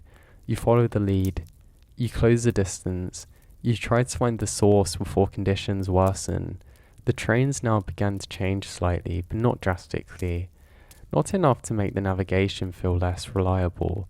The landmarks didn't line up the way that they should have. The space in between the trees started to feel inconsistent, like depth wasn't behaving properly. The voice kept guiding us, always just ahead, always just out of sight. Then it said something again, you're close. That was the first time it acknowledged us directly, and it did in a way that felt somehow intentional. We broke into a clearing that none of us recognized. It wasn't large, but it was too defined to be natural flat ground with no undergrowth. The surrounding trees do seem slightly too uniform in placement. In the center, there was somebody standing there. This time, there was no hesitation. We approached immediately, calling out, identifying ourselves, telling them that we're here to help. The person turns towards us, and everything about them looks right. Just not close enough, but completely correct. Their expression matches the situation, posture natural, movement controlled. They even raised a hand slightly, like somebody trying to signal without wasting energy. It was the most convincing thing we'd seen so far, but something didn't feel right. Now, it wasn't really obvious at first, to be honest, what was wrong. But something didn't feel right. It wasn't obvious. Not something you could pinpoint. Just a constant pressure at the back of my mind that kept building the longer we stood there. Everything about him looks correct. The way he held himself, the way his eyes track us, even his breathing, and the way his chest moved. But it felt rehearsed, like it had been studied rather than lived. I've been around enough people in bad situations to know what real exhaustion looks like, what panic appears to be, what relief looks like. You know, when somebody feels like they're finally safe, but this is not any of those. It was something trying to match them. I told the others to hold position and not move closer. I keep my voice low, controlled, like I didn't want to give it anything else to work from, other than what it already had. The man in front of us tilted his head slightly when I spoke, just a fraction too slow, like there was a delay between hearing and understanding. Then he smiled wide, not wide enough, but not exaggerated, just enough to show teeth. It didn't match the situation, it did not match anything. It just sat there, on his face, like it had been there and placed there. I ask a simple question, his name. No context, no extra words, just his name. He answered immediately, correct name, same as the missing person that we've been looking for. But the way that he said it felt wrong, too clean, too exact, non-hesitant, no variation, no natural rhythm. It sounded like something was being read from a label. I asked him, hey, where did you come from? He paused this time, longer than before, like it needed to find the right answer. Then he pointed behind him, there, to the trees. That was it. No detail, no direction, just a vague indication that doesn't mean anything. One of the guys next to me took a step forward without thinking, instinct taking over, and I grabbed his arm immediately and pulled him back. But the moment that he moves, the thing in front of us reacts again, its eyes locking onto him and its posture shifting slightly, like it recalibrates focus. It took another step towards us, then stopping again like it was asking for permission. Then it spoke again. You came for me. The sentence was different. It wasn't something we'd said. It wasn't something that had been repeated. It was new, and it was closer to how a real person would speak. More than anything we'd heard so far. The radio on my belt crackled. Same voice, same phrase. I need help. I'm out here. Still repeating. Still separate. I felt something cold in my chest when I realized that we're looking at something here, and the thing in front of us, it's not the source. It was something else, something that had already moved past that stage. I tell everybody to step back slowly, not to turn, not to break the line of sight. We move as a unit, creating distance without triggering anything suddenly. The thing watches us the entire time, its expression changing in a small way as we move. It looked like it was learning from us, adjusting in real time. When we were far enough back, I gave the signal and we turned and moved fast. We don't run, not at first. We just now move with purpose, keeping formation, not speaking unless necessary. And the voice followed us, but it wasn't calling for help anymore. It was repeating fragments of what we'd said, short phrases and commands, bits of conversation, each time slightly closer to correct. About 10 minutes into moving out, we realised something else. The forest wasn't lining up the way it should. Landmarks we'd passed weren't really acting as we expected them to be. The spacing between the trees felt off. The distance didn't match the time that it took to walk them. It was not obvious, but it was enough that we all start checking our bearings more frequently. Then one of the guys stopped. He said quietly, "We've passed this before." We all look around. At first it didn't seem like anything specific, just trees, ground, undergrowth, but then I saw it. A broken branch, snapped at an angle that stood out just enough to recognize. We passed it before, but we hadn't turned. We hadn't changed direction. We'd been walking straight. I felt the same pressure again, stronger now. Keep moving. Don't stop, I say. We'd adjusted direction slightly, not dramatically, just enough to break whatever pattern we're in. For a few minutes it seems to work. The environment shifted, new ground, new spacing, new markers. That's when we heard it. Not behind us, not ahead, right beside us, walking, matching our pace exactly. No sound beyond the footsteps themselves, no branches moving, no leaves shifting, just the sound of steps on the ground perfectly aligned to our own. I didn't look. None of us did. We just kept moving. The voice came again. This time, it says my name perfectly. Same tone, same cadence. Exactly as one of the team members would say. I felt my entire body react before my mind processes it. That instinct to turn, to respond, acknowledge it. I force it down. "Don't answer," I said, this time louder. The voice repeated immediately what I just said, just slightly off. We push harder than ever, faster, less concerned for noise, more focused on getting out of the area immediately. The terrain begins to change, but this time in a way that felt more stable. Slight inclines that didn't match the map, dips in the ground that hadn't been there before. Then without warning, we broke through the trees, and we are now finally back onto the main trail. Clear, recognizable, exactly where it should be. But we didn't stop. We didn't question it. We just kept moving until we're closer and clearer to the area of the search zone that we needed to cover. Back to the station. Everything's normal. Too normal. We gave our report stripped down to what could be explained, and we left out what couldn't. So the official version didn't include the second presence. It didn't include the voice changes. It didn't include how close it had gotten. The missing person was never found, officially. A few days later, I went back through the logs, cross-checking reports, looking for anything that matches.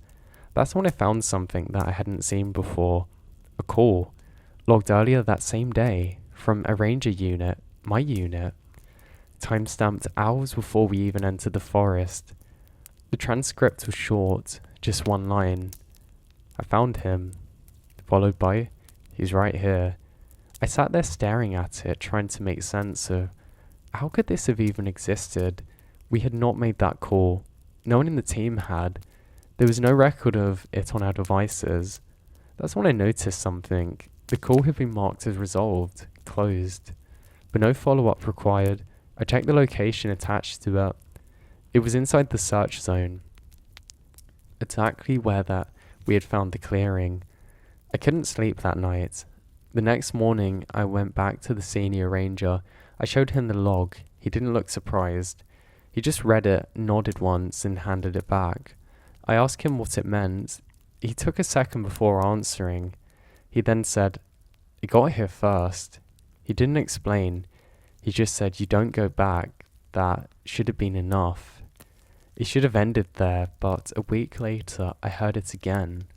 Not in the forest, not on the radio, but in my apartment. No devices were on, no background noises. I was just basically there in silence. It was very odd. Then from behind me, I hear my own voice, clear, perfect, saying, "I'm right here."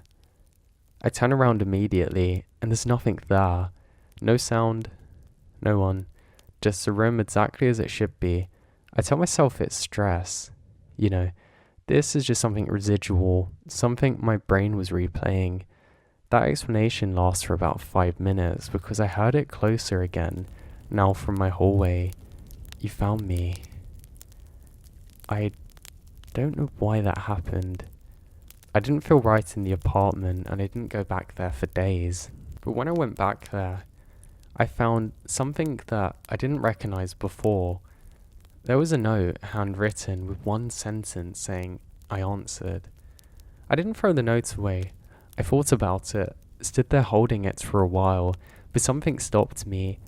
Not fear exactly, more like hesitation of which I cannot explain. If I threw it away, it'd feel like I'd be ignoring something important. Like I'd be pretending that something wasn't happening. So I left it where I was. Now, I didn't touch anything else in the apartment that night. I just sat there with the lights on, trying to convince myself that there was some explanation I hadn't thought of yet. Sleep didn't happen. Every small sound felt amplified. Every shift in the building made it like something was moving just out of sight. By the morning, I'm exhausted. Even though that I started to question everything. Now, I'm telling myself I'd overreacted, that it was stress from the job, that I needed time away from it. I didn't tell anyone at first, not properly, just mentioned to a friend that I hadn't been sleeping well and that things felt off. I avoided going into detail because saying it aloud made it feel more real. But a few days later, my brother came over. He hadn't been in my apartment for a while, and I figured having somebody else there might make things feel more normal again. We sat there in the living room, talked about nothing important, just trying to reset the atmosphere. For a while it worked. Everything felt fine. Then at some point during the evening, he stopped mid-sentence and looked towards the hallway. I asked him what's wrong, and he hesitated before answering. "Did somebody walk past?" I said no, that we're the only ones here. He doesn't appear convinced. He said he saw something move near the doorway, not clearly, just enough to catch his attention. I told him that it was probably just shadows, light from outside, something normal. He nodded, but I could tell he wasn't fully buying it. We didn't talk about it again that night. After he left, I stayed up again. Not because I wanted to, but because it felt like that moment I just completely stopped paying attention. And I don't know why I did that, but I knew something would happen. Around the same time as before, just past midnight, I hear again my voice, this time from the kitchen, not saying anything new, just repeating something I'd said earlier that evening. Same tone, same pacing, exactly how I'd said it. I didn't go check. I stayed there and waited. After a while it stopped. The silence that followed felt heavier than before, like something settled into place. The next day I called my brother and asked him again about what he'd seen. I tried to keep it casual, but he picked up immediately. He said he didn't want to bring it up again because he was sure something moved in the hallway. He describes it as somebody stepping just out of view, like they didn't want to be seen directly. That was enough to make me stop pretending it was just in my head. I said to him, "Have you noticed anything else? Anything strange?" But he just said no. Just that one moment, I didn't tell him about the voice. Not yet. A few days passed without anything happening. No sounds, no movement, nothing out of place. It just felt like it had stopped. Like whatever it was lost interest. I tried to relax slightly, convincing myself again that maybe it had just been the stress. that I built it up into something bigger than it was. That lasted until the night my brother came back. He didn't tell me he was coming over, he just shows up. He said he was in that area and thought he would stop by. I let him in. Everything felt normal again for a while. We sat in that same place, just talking about the same kinds of things, nothing unusual. Then, at some point, he goes quiet again. This time he didn't look down the hallway. He looked straight at me. Did you see something? I say no, I hadn't. I told him no, and he shook his head slightly, like he didn't understand what he heard. He said it sounded like me, but quieter. Like I was speaking from another room. That's when I told him. Everything. The note, the voice, the hallway, all of it. He doesn't laugh. He just didn't dismiss it though. He just listened. That's when he said something that made it worse. He goes and turns and says, "Well, didn't you say something?" I say no. He said, "It wasn't just me." I asked what he meant, and he told me that the first time he came over, after he left, he thought he heard me call his name from inside the building as he was walking away. He turned around and nobody was there. He had assumed that I'd opened the door and said something, but when he checked, the door was closed and there was no sound coming from inside. He didn't mention it because it didn't seem important at the time. We didn't stay in the apartment for much longer after that. We left, went somewhere else, tried to get some distance from it. But the problem with that kind of thing is that the distance doesn't seem to matter. It doesn't stay in one place. A couple of weeks later, my brother called me late at night. He sounded different. He sounded panicked, but unsettled in a way that I've not heard before.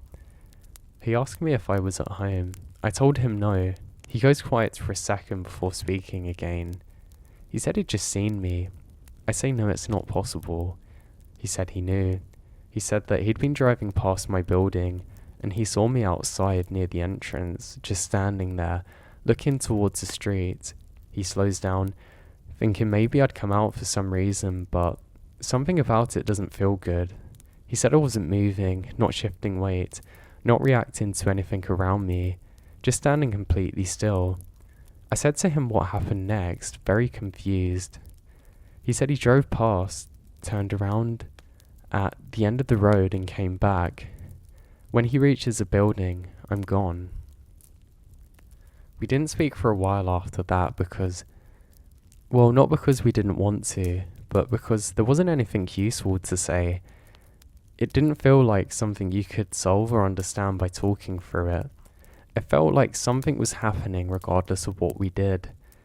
Time passed and settled again, or at least it seemed like that. The sound became less frequent. The feeling in the apartment faded slightly. Life starts to move normally again, or close enough to it. Then, months later, something happened that brings it all back. My brother came over again, the same as before, just a casual visit. We sat in the living room, talking, nothing unusual. At some point it got late and the light outside dimmed the way it always does. The room was darker but still visible. That's when he saw it. He didn't say anything at first. He just stopped talking and stared past me, towards the window. I turned to look, but I couldn't see anything. Just a reflection of the room in the glass. He then said quietly, "Did you see that?" I asked what do you mean, and he didn't answer straight away. He kept looking, and then said, "There's something outside." I stood up slowly and moved towards the window, and looked out, scanning the area. But there was nothing there. No movement, no figure. Nothing stood out. Then I noticed something in the reflection, behind us. 2 small points of light. Not bright, not glowing in a way that would catch your attention immediately. Just enough to be noticeable if you're looking for it. Eyes. They were positioned at about head height, just behind where we'd been sitting. But when I turned around, there was nothing there. No one. No object. Nothing that could reflect light like that. I looked back at the window. They were still there. Same position, same distance, not moving. watching. My brother steps back slightly. I could still see him and the shift in the reflection. Not smooth, not natural, just enough that I can see it was reacting to him. We didn't stay there after that. We leave immediately, locking the door. We didn't go back that night. The next day, however, I had to return alone. Everything looks normal, no signs of anything being there, no marks or disturbances, just the apartment exactly as it had always been.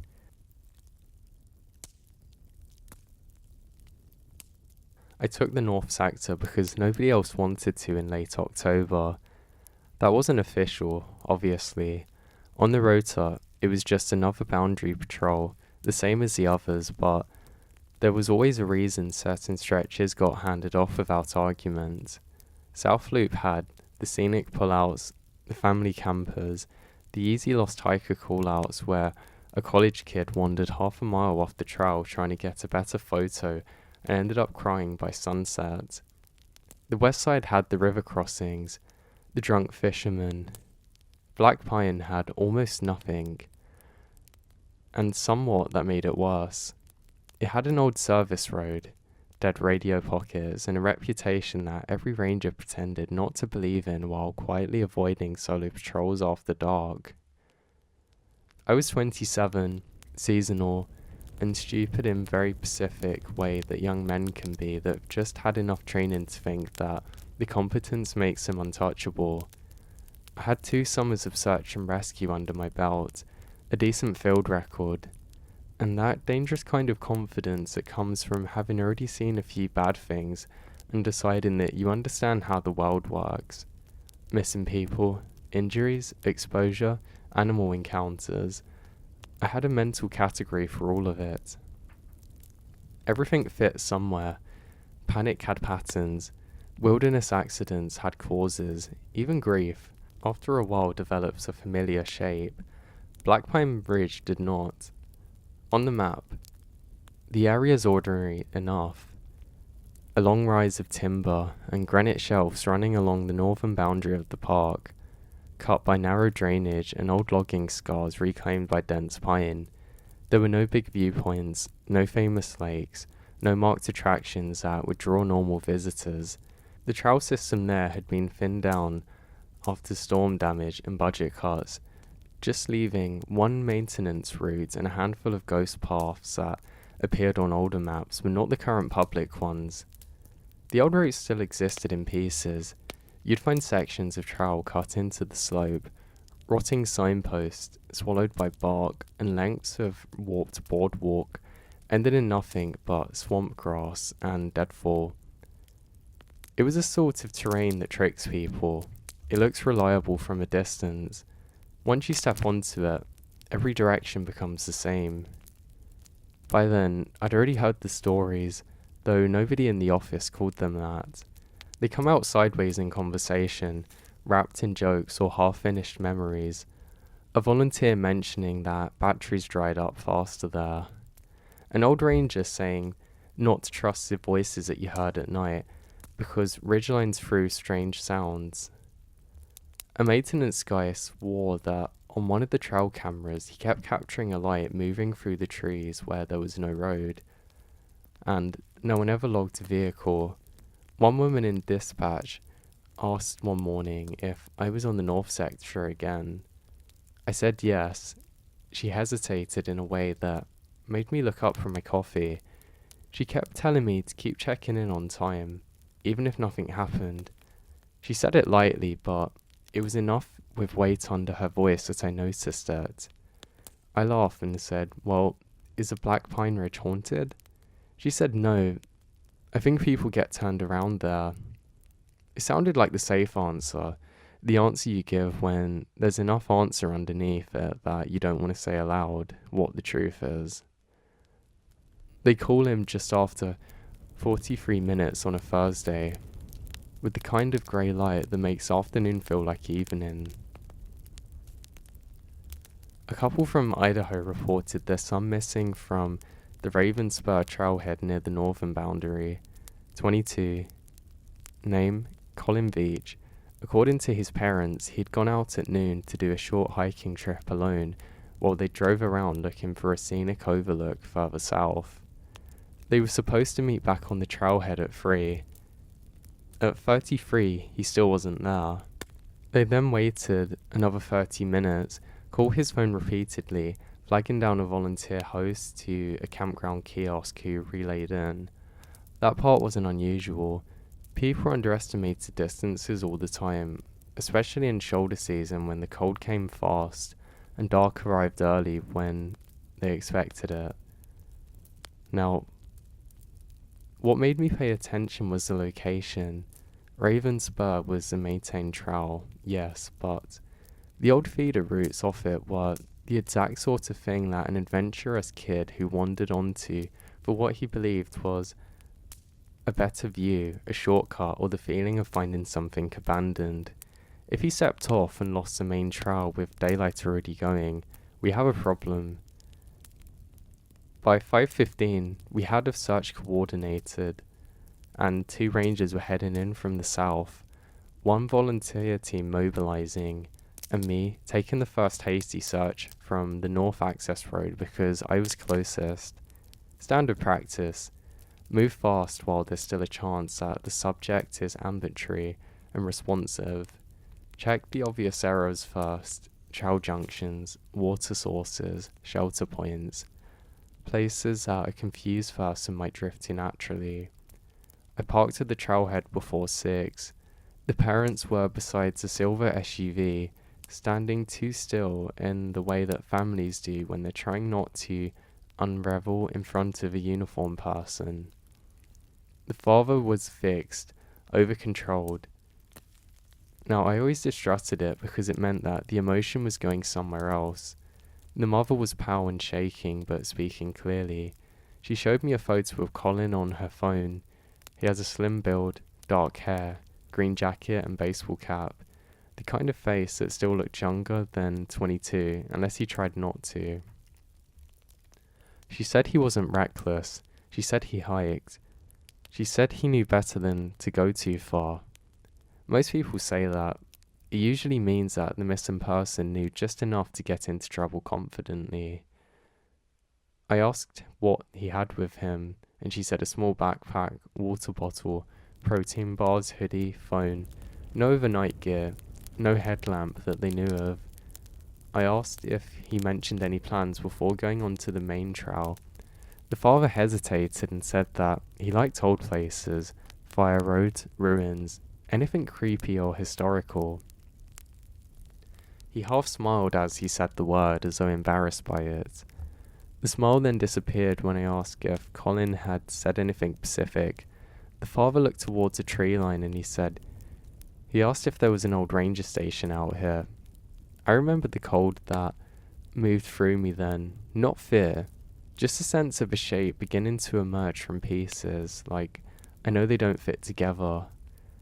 There had been a station in the North Sector once, a small seasonal outpost built in the 70s, used for fire watch and boundary patrol, then shut down after some storm damage made the access road unreliable. Most of it had been demolished in the 90s, but there were still foundations, scraps of fencing, and a storage shed lower down the ridge that officially didn't exist for public purposes because nobody wanted tourists trying to find it. The locals called the whole area Black Pine Station, even though there was almost nothing left. I asked where he heard about it.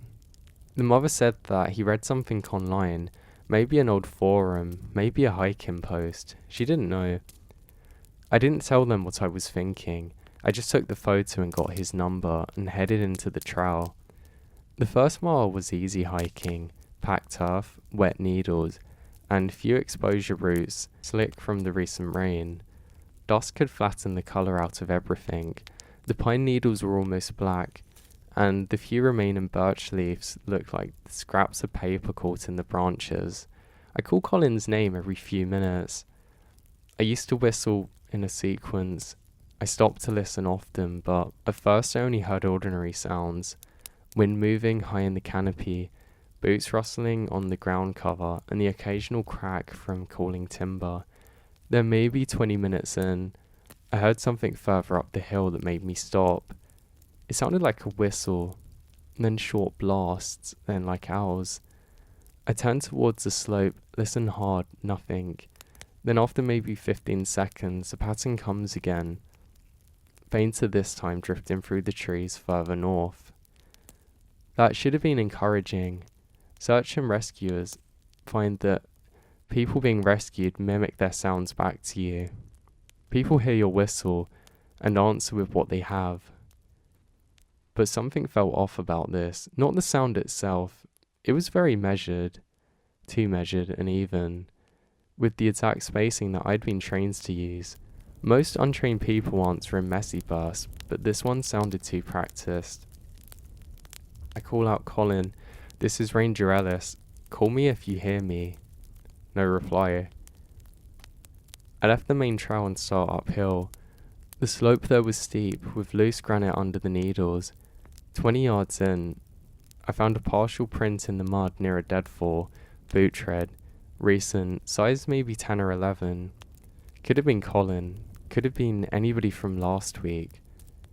Another 30 yards up, I found a snapped branch at shoulder height, and the kind of disturbed ground that suggests a fast descent or panicked climb.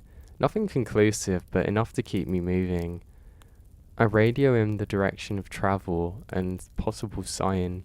Dispatch acknowledges, though the transmission came back with the fuzzy clipping you get in weak coverage. I kept hearing the whistle, always ahead of me, always just far enough that I had to keep pushing. At one point, I stopped and I realized that I had not heard any normal wildlife for several minutes. No squirrel chatter, no wing beat from disturbed birds, nothing. Just wind, and the whistle, and my own breathing. I remembered thinking that the forest felt padded somehow, like sound is being absorbed. I've tried to explain that sensation since, and it always comes out wrong. It wasn't silent exactly. It was the absence of the little confirming noises that tell you the woods still behave like woods. I searched the remains of an old service cut as the last useful light was dying. It was one of the forgotten paths from the pre-GPS days, a narrow corridor through the trees choked with young growth and down branches. The kind of place that you wouldn't see unless you were almost on top of it. Somebody had walked through recently enough that a few dead few have fallen in ferns. I crouched with my flashlight and found a clear print in the mud. Verabium sole, fresh, angled north, deeper on the toes, meaning that the person was going uphill and fast. I radioed in again. I told them that the person has probably started heading towards the old ranger station. There was a pause before dispatch answered. Then Teresa's voice came through instead of the coordinator, slightly distorted. "Copy. Hold your position if you lose visual and wait for the second team." That wasn't a normal call. In a hasty search, especially with probable sign, you keep pressure on unless conditions become unsafe. I said as much. Then, second team's 10 minutes out. I looked at the sky through the branches. It was already too dark to trust that estimate as anything but paperwork optimism. 10 minutes on a map could mean 30 on that terrain. If Colin was injured and still moving in the wrong direction, we might lose him completely. I answered, "I'm continuing another 100 yards to verify." Teresa didn't respond for a second. When she did, her voice was lower. "Do not follow any voice unless you have visual."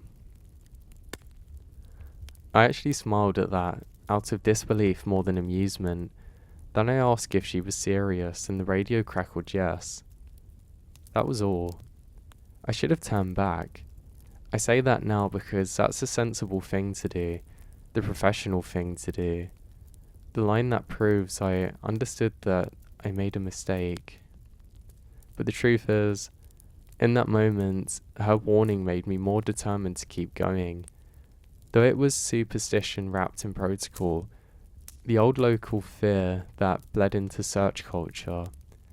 I thought if there was a real hazard, she would have named it plainly: cliff, mineshaft, bear activity, anything concrete.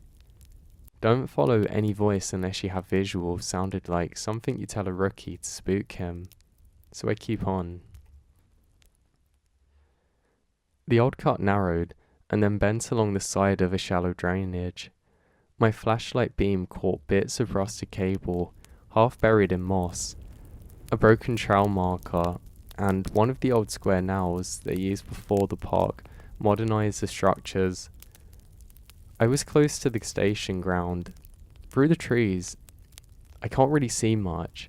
I call Colin's name again, this time louder.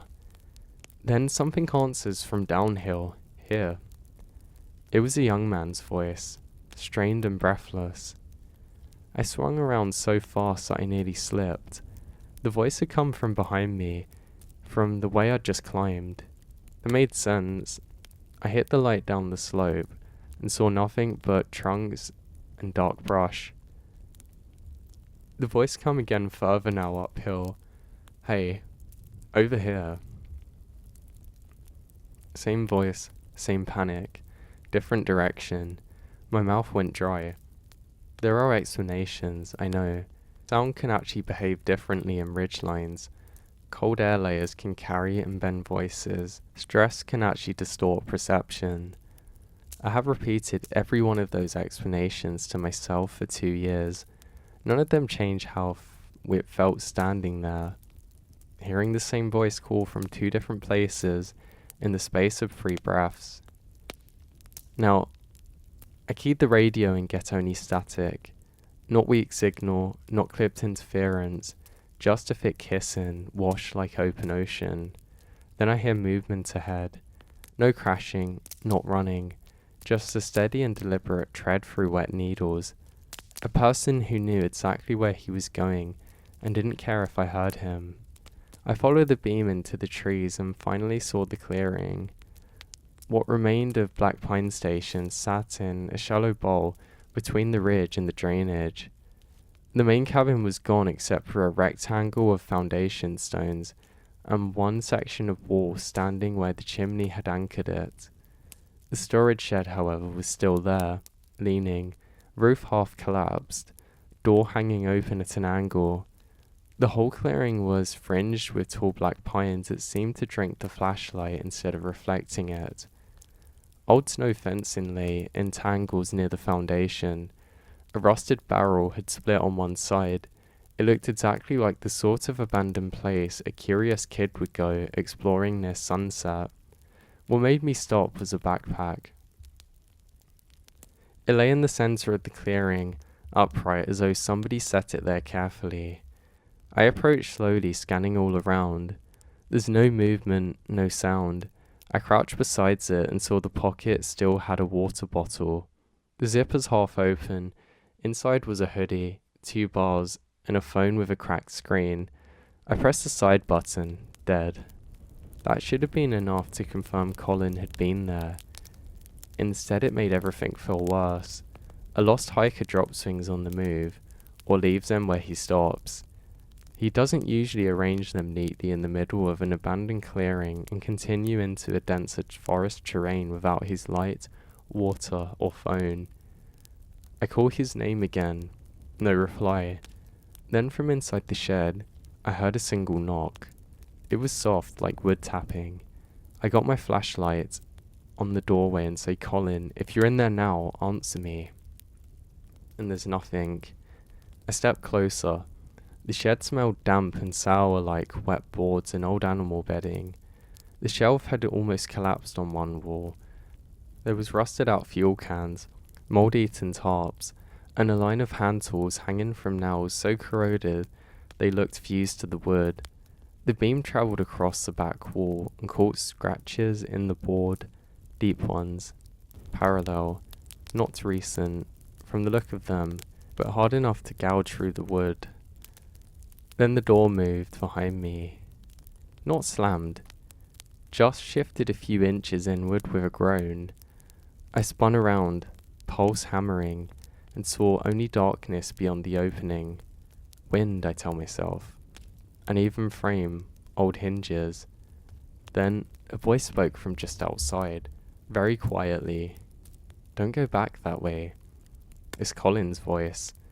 I knew that because I'd listened to a voicemail his mother played me at the trailhead when she was trying to prove what he sounded like. Young, slightly nasal, ordinary. The voice came outside the shed and is calm, almost conversational. Every hair on my arm lifted up. I said, Colin, step where I can see you, and there's no answer. I edged towards the doorway and brought the flashlight around in a sweep, emptying the clearing. Now I don't see anything, just trees. Then, from behind the tree line, behind the old cabin, the same voice says he's near you. I backed out of the shed with the radio in one hand, and my hand on the bear spray at my chest. I kept the beam moving. Left, right, foundation, barrel, doorway, tree line. I call out again, louder now, Colin, if that's you, keep talking. The response came from further back in the trees. I tried. That was when I made the first decision I'm ashamed of. I left the backpack where it was and moved towards the voice. Not because I believed it anymore, not exactly, but because some parts of my training overrode everything else. Subject located, possibly disorientated, keep contact, close distance. I told myself if this was a trick of sound, I'd prove it in 20 seconds. If it was actually Colin, I couldn't walk away from him. The ground below the clearing dropped into thicker timber, and boulders furred with moss. The beam kept catching pale scrapes of things that weren't on the second look, broken branches, rock faces, old stumps. 30 feet in, I found another print in a patch of soft ground, same tread, fresh enough that water had not fully seeped into the edges. I followed it to a second print, then a third, all heading down slope in a straight line. The voice calls again.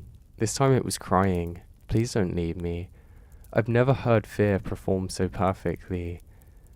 This is the only word for it now, performed, not exaggerated, not fake in the obvious sense. It was exactly like somebody fighting panic. Even the breath breaks, the exact swollen edge that makes you think before you act. It was so convincing that my body reacted before my mind could argue with it. I started downhill faster, branches hitting my shoulders, boots slipping on wet needles. Then, my light found the drop. I stopped so hard I nearly pitched over the edge. The ground now fell into a narrow drop, maybe 15 feet deep. Not quite a ravine, more like a crack seamed into the slope. And darkness. Another 3 strides and I would have gone straight into it. My beam shook as I followed the cart left and right. At the bottom lay broken branches, slick stone, and a black pool of water collected at the end. At the far side, half hidden behind a pine, was a person. For one full second I thought I had him. Green jacket, dark cap, slim build. Then the beam hit the face. There was no damage, no blood, no dramatic horror movie wrongness. In some ways that made it worse. The face looks normal but empty, like a person trying to wear an expression. The mouth was slightly open, the eyes reflected bright and flat.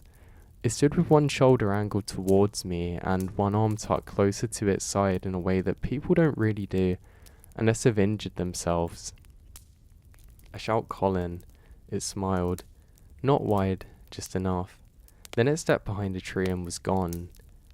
I hit the radio again, hard enough that my thumb hurt. This time I got fragments, dispatch, maybe, or another ranger. Nothing usable. I shouted across the cut, listened, and heard only wind. When I swung the light down, I found a route around the edge and crossed as quickly as I dared. On the far side, there were prints. Yes, but wrong somehow. 2 deep at the forefoot, too narrow in the hill, like somebody wearing boots that didn't fit, or moving in a way that put weight in the wrong places. I followed them 20 yards before they simply stopped on bare needles. No turn, no scuffle, no downslide. Just ended.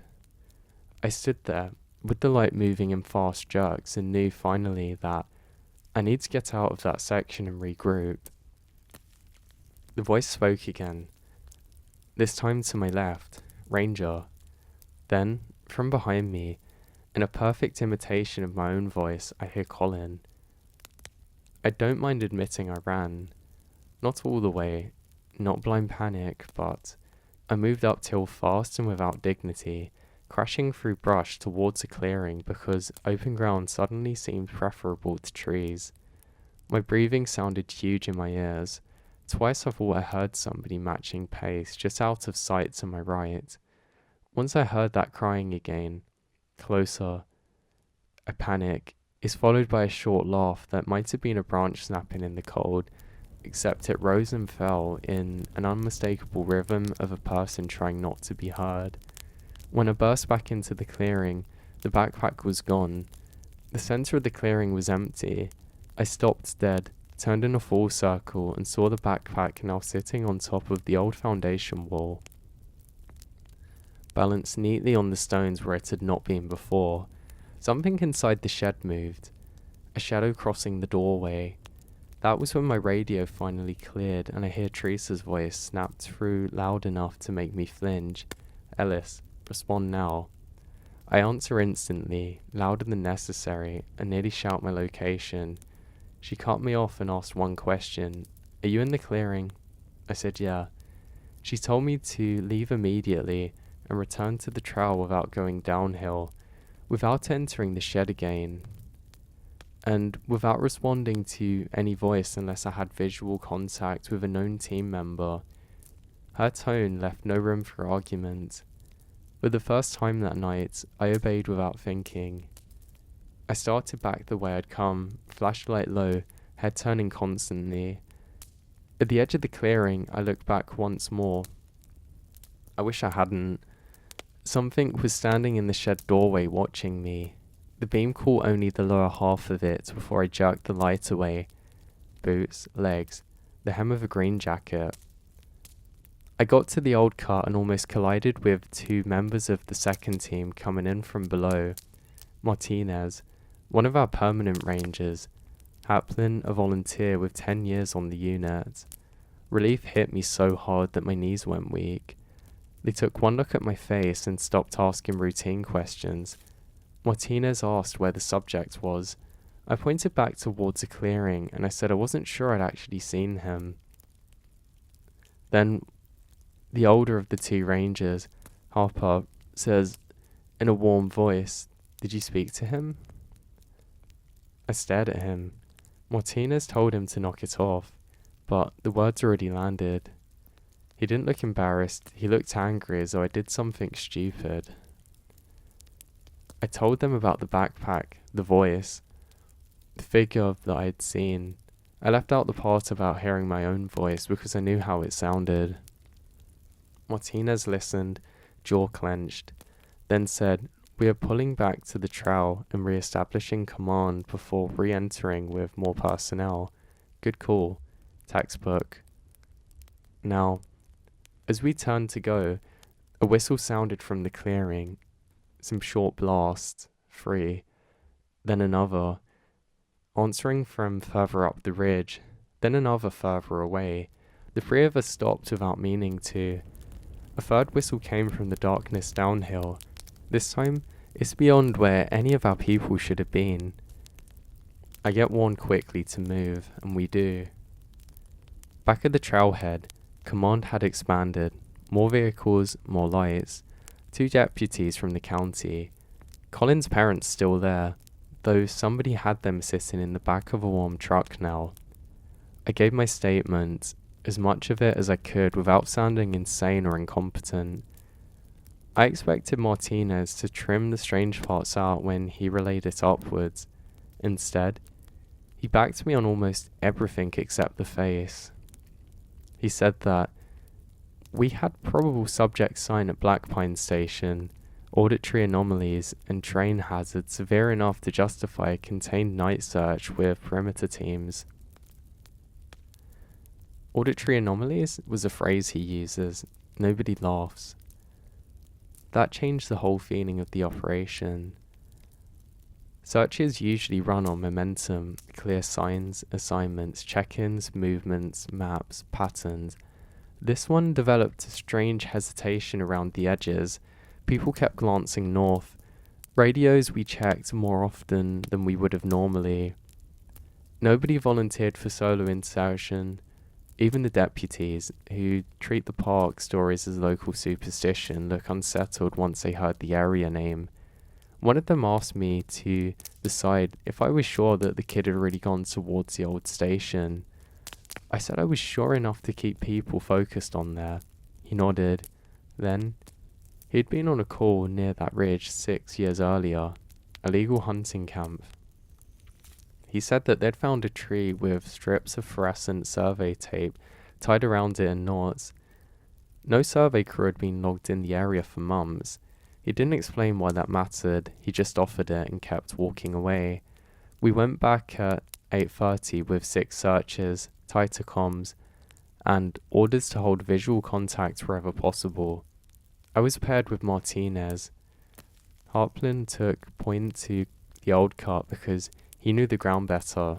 Clearing looked much better with lights on it, less supernatural, more ruined, but the feeling returned the moment we stepped into it. The air was cooler there, not by much, but maybe a few degrees, but enough that everybody notices.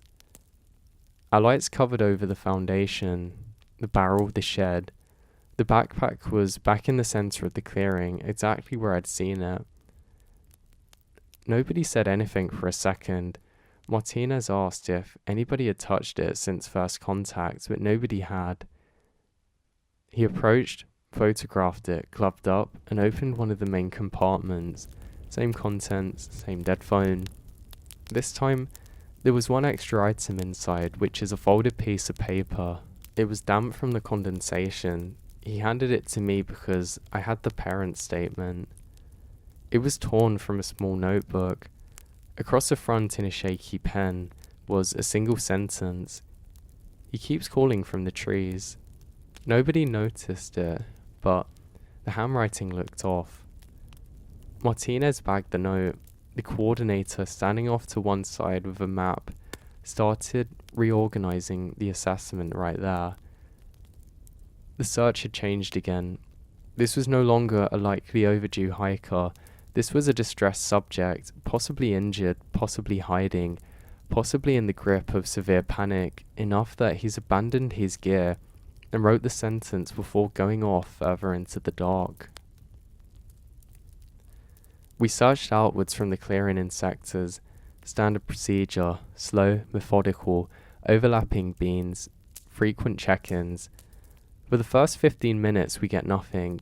Then, Team 2 actually found fabric on a branch downslope, a thread of green nylon caught on bark, then another 40 yards on, a smear on a stone that looked dark in the flashlight but later proved to be blood.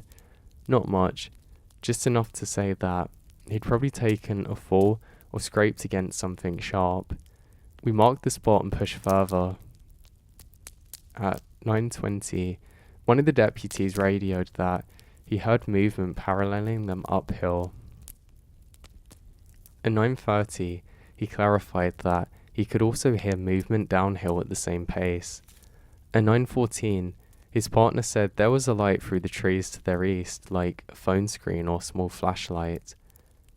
No team was assigned east. Martinez asked for visual confirmation and gets none. We all froze into listening. That's a dangerous thing in a search. Once uncertainty enters, noise multiply.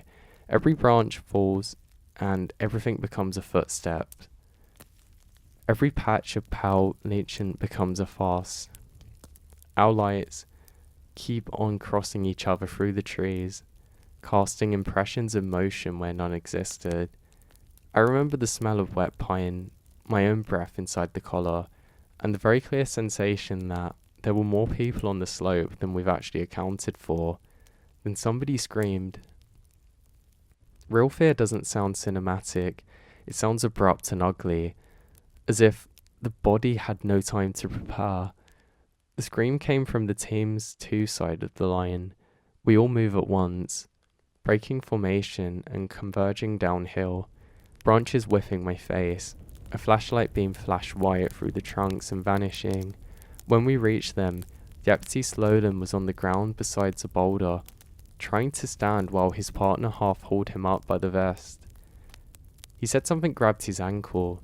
We all lit the area. There's nothing there except for roots, rocks, and a narrow hole under the boulder where the runoff had eroded soil away. Too small for a man, but large enough for an arm if you want to imagine one. Sloan insisted it wasn't a root. He said it had fingers. He said it tugged once and hard. Nobody contradicted him, but nobody confirmed it either. Then Harper called from 30 yards away that he found a body. Everything seems to stop. We climbed towards his light and found him standing at the edge of another rock seam, narrower than the first one that I'd nearly fallen into. At the bottom lay a person in a green jacket. For a second, my entire body turned to ice. Then Harper said, "Not him."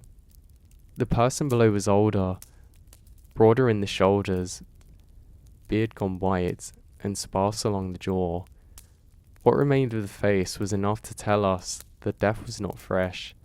Animal damage and weather had done their work. Clothing was layered and old-fashioned for backcountry recreation, worn canvas under the jacket. One boot was missing. The other still clung to a foot, twisted at an impossible angle. County called it in.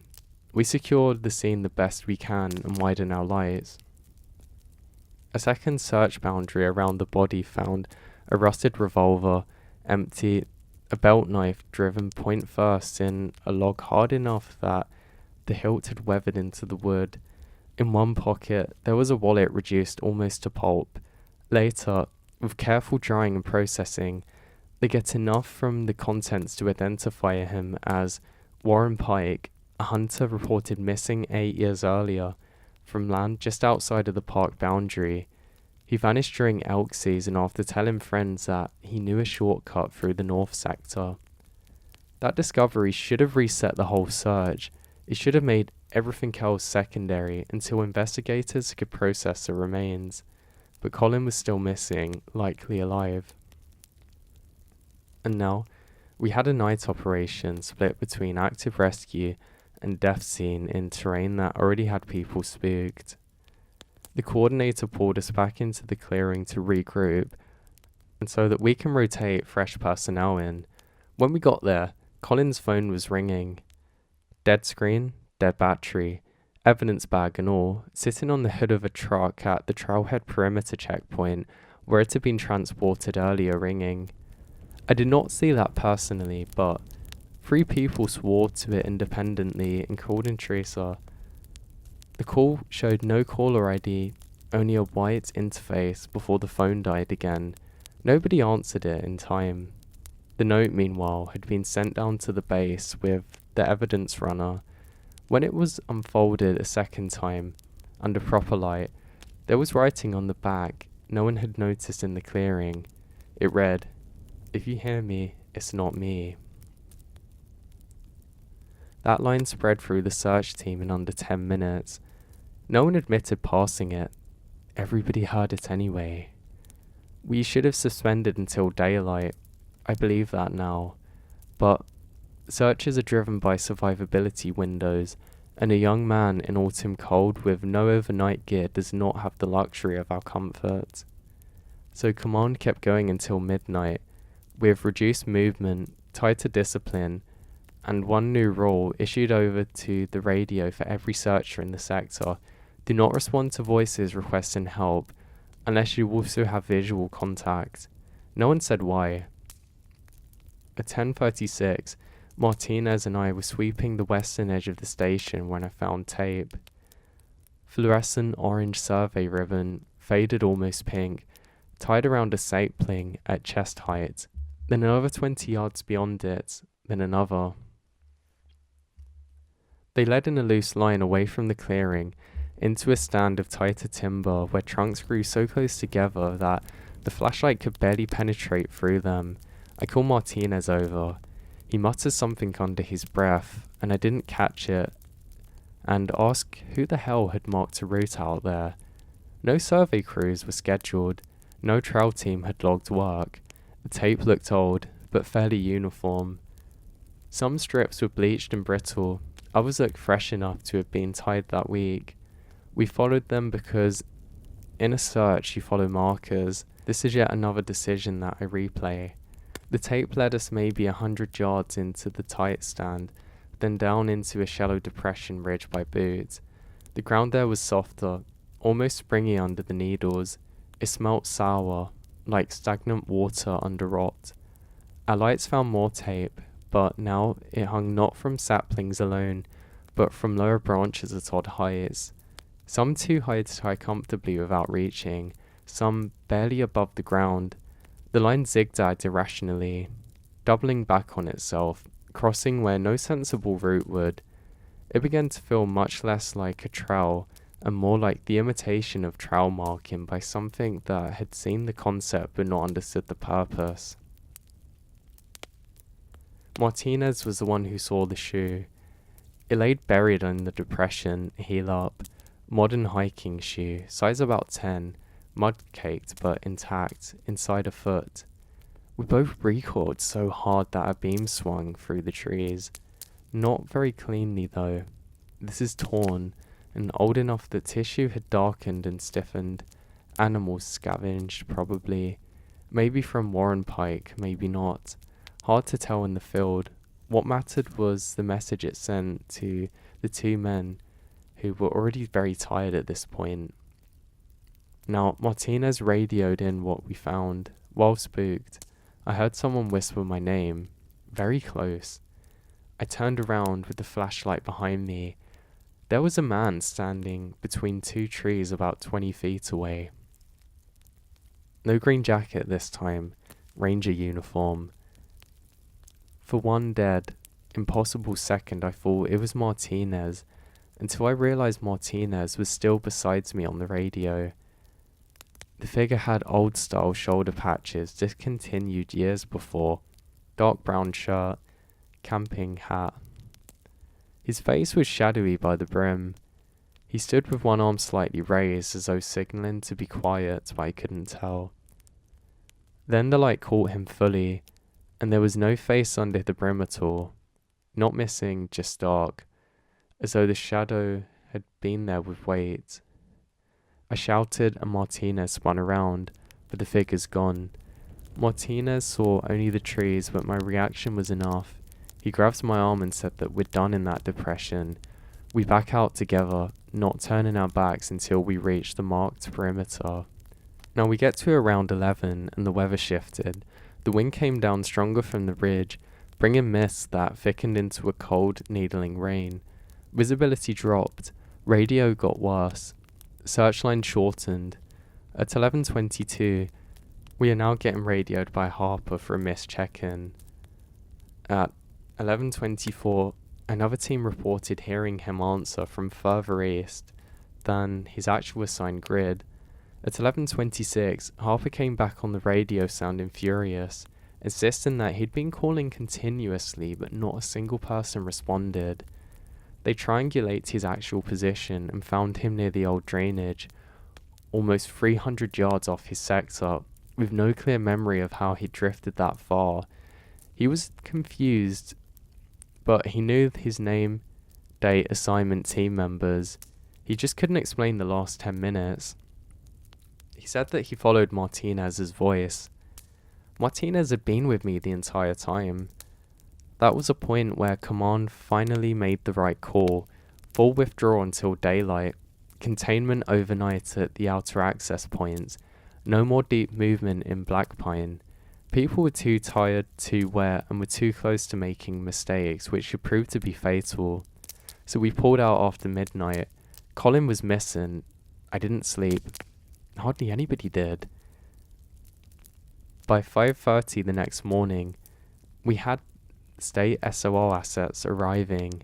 dog teams, daylight air support, pending weather, enough personnel to run an organised grid search. Daylight helped. It always does. The woods become trees again. The station clearing looked pathetic instead of malignant. The ravines had edges that you could see. The old tape lines looked like trash left by human hands rather than signs from something waiting just beyond the beam. For 3 hours, daylight almost convinced me that the night had exaggerated everything. Then the dog team refused the clearing. Not balked generally, not poor conditions. The lead dog tracked Colin's scent from the trailhead up the ravine spur and spun off the old cart and directly into Black Pine Station. Now, once in the clearing, the dog circled, whined, and pulled towards a shed, then flattened itself so violently that the handler thought it was injured. They tried a second dog, same result. The animal would not cross the centre of the clearing and repeatedly redirected towards a shed door while growling low in its throat. The handler, a practical woman with no taste for ranger folklore, requested reassignment. She said the dog acting like this is not normal, and that it was acting like the source subject was present and absent at the same time. Those are her words, not mine. A late morning had brought the first real break. A volunteer named Sue found Colin's cap on a rock shelf north of the station, then a stretch of smeared blood leading through the scrub towards a narrow game trail, 50 yards further, tucked under a leaning pine as though he'd crawled into the roots, and we found Colin, alive. This is a part people expect to make the whole story less awful. It doesn't.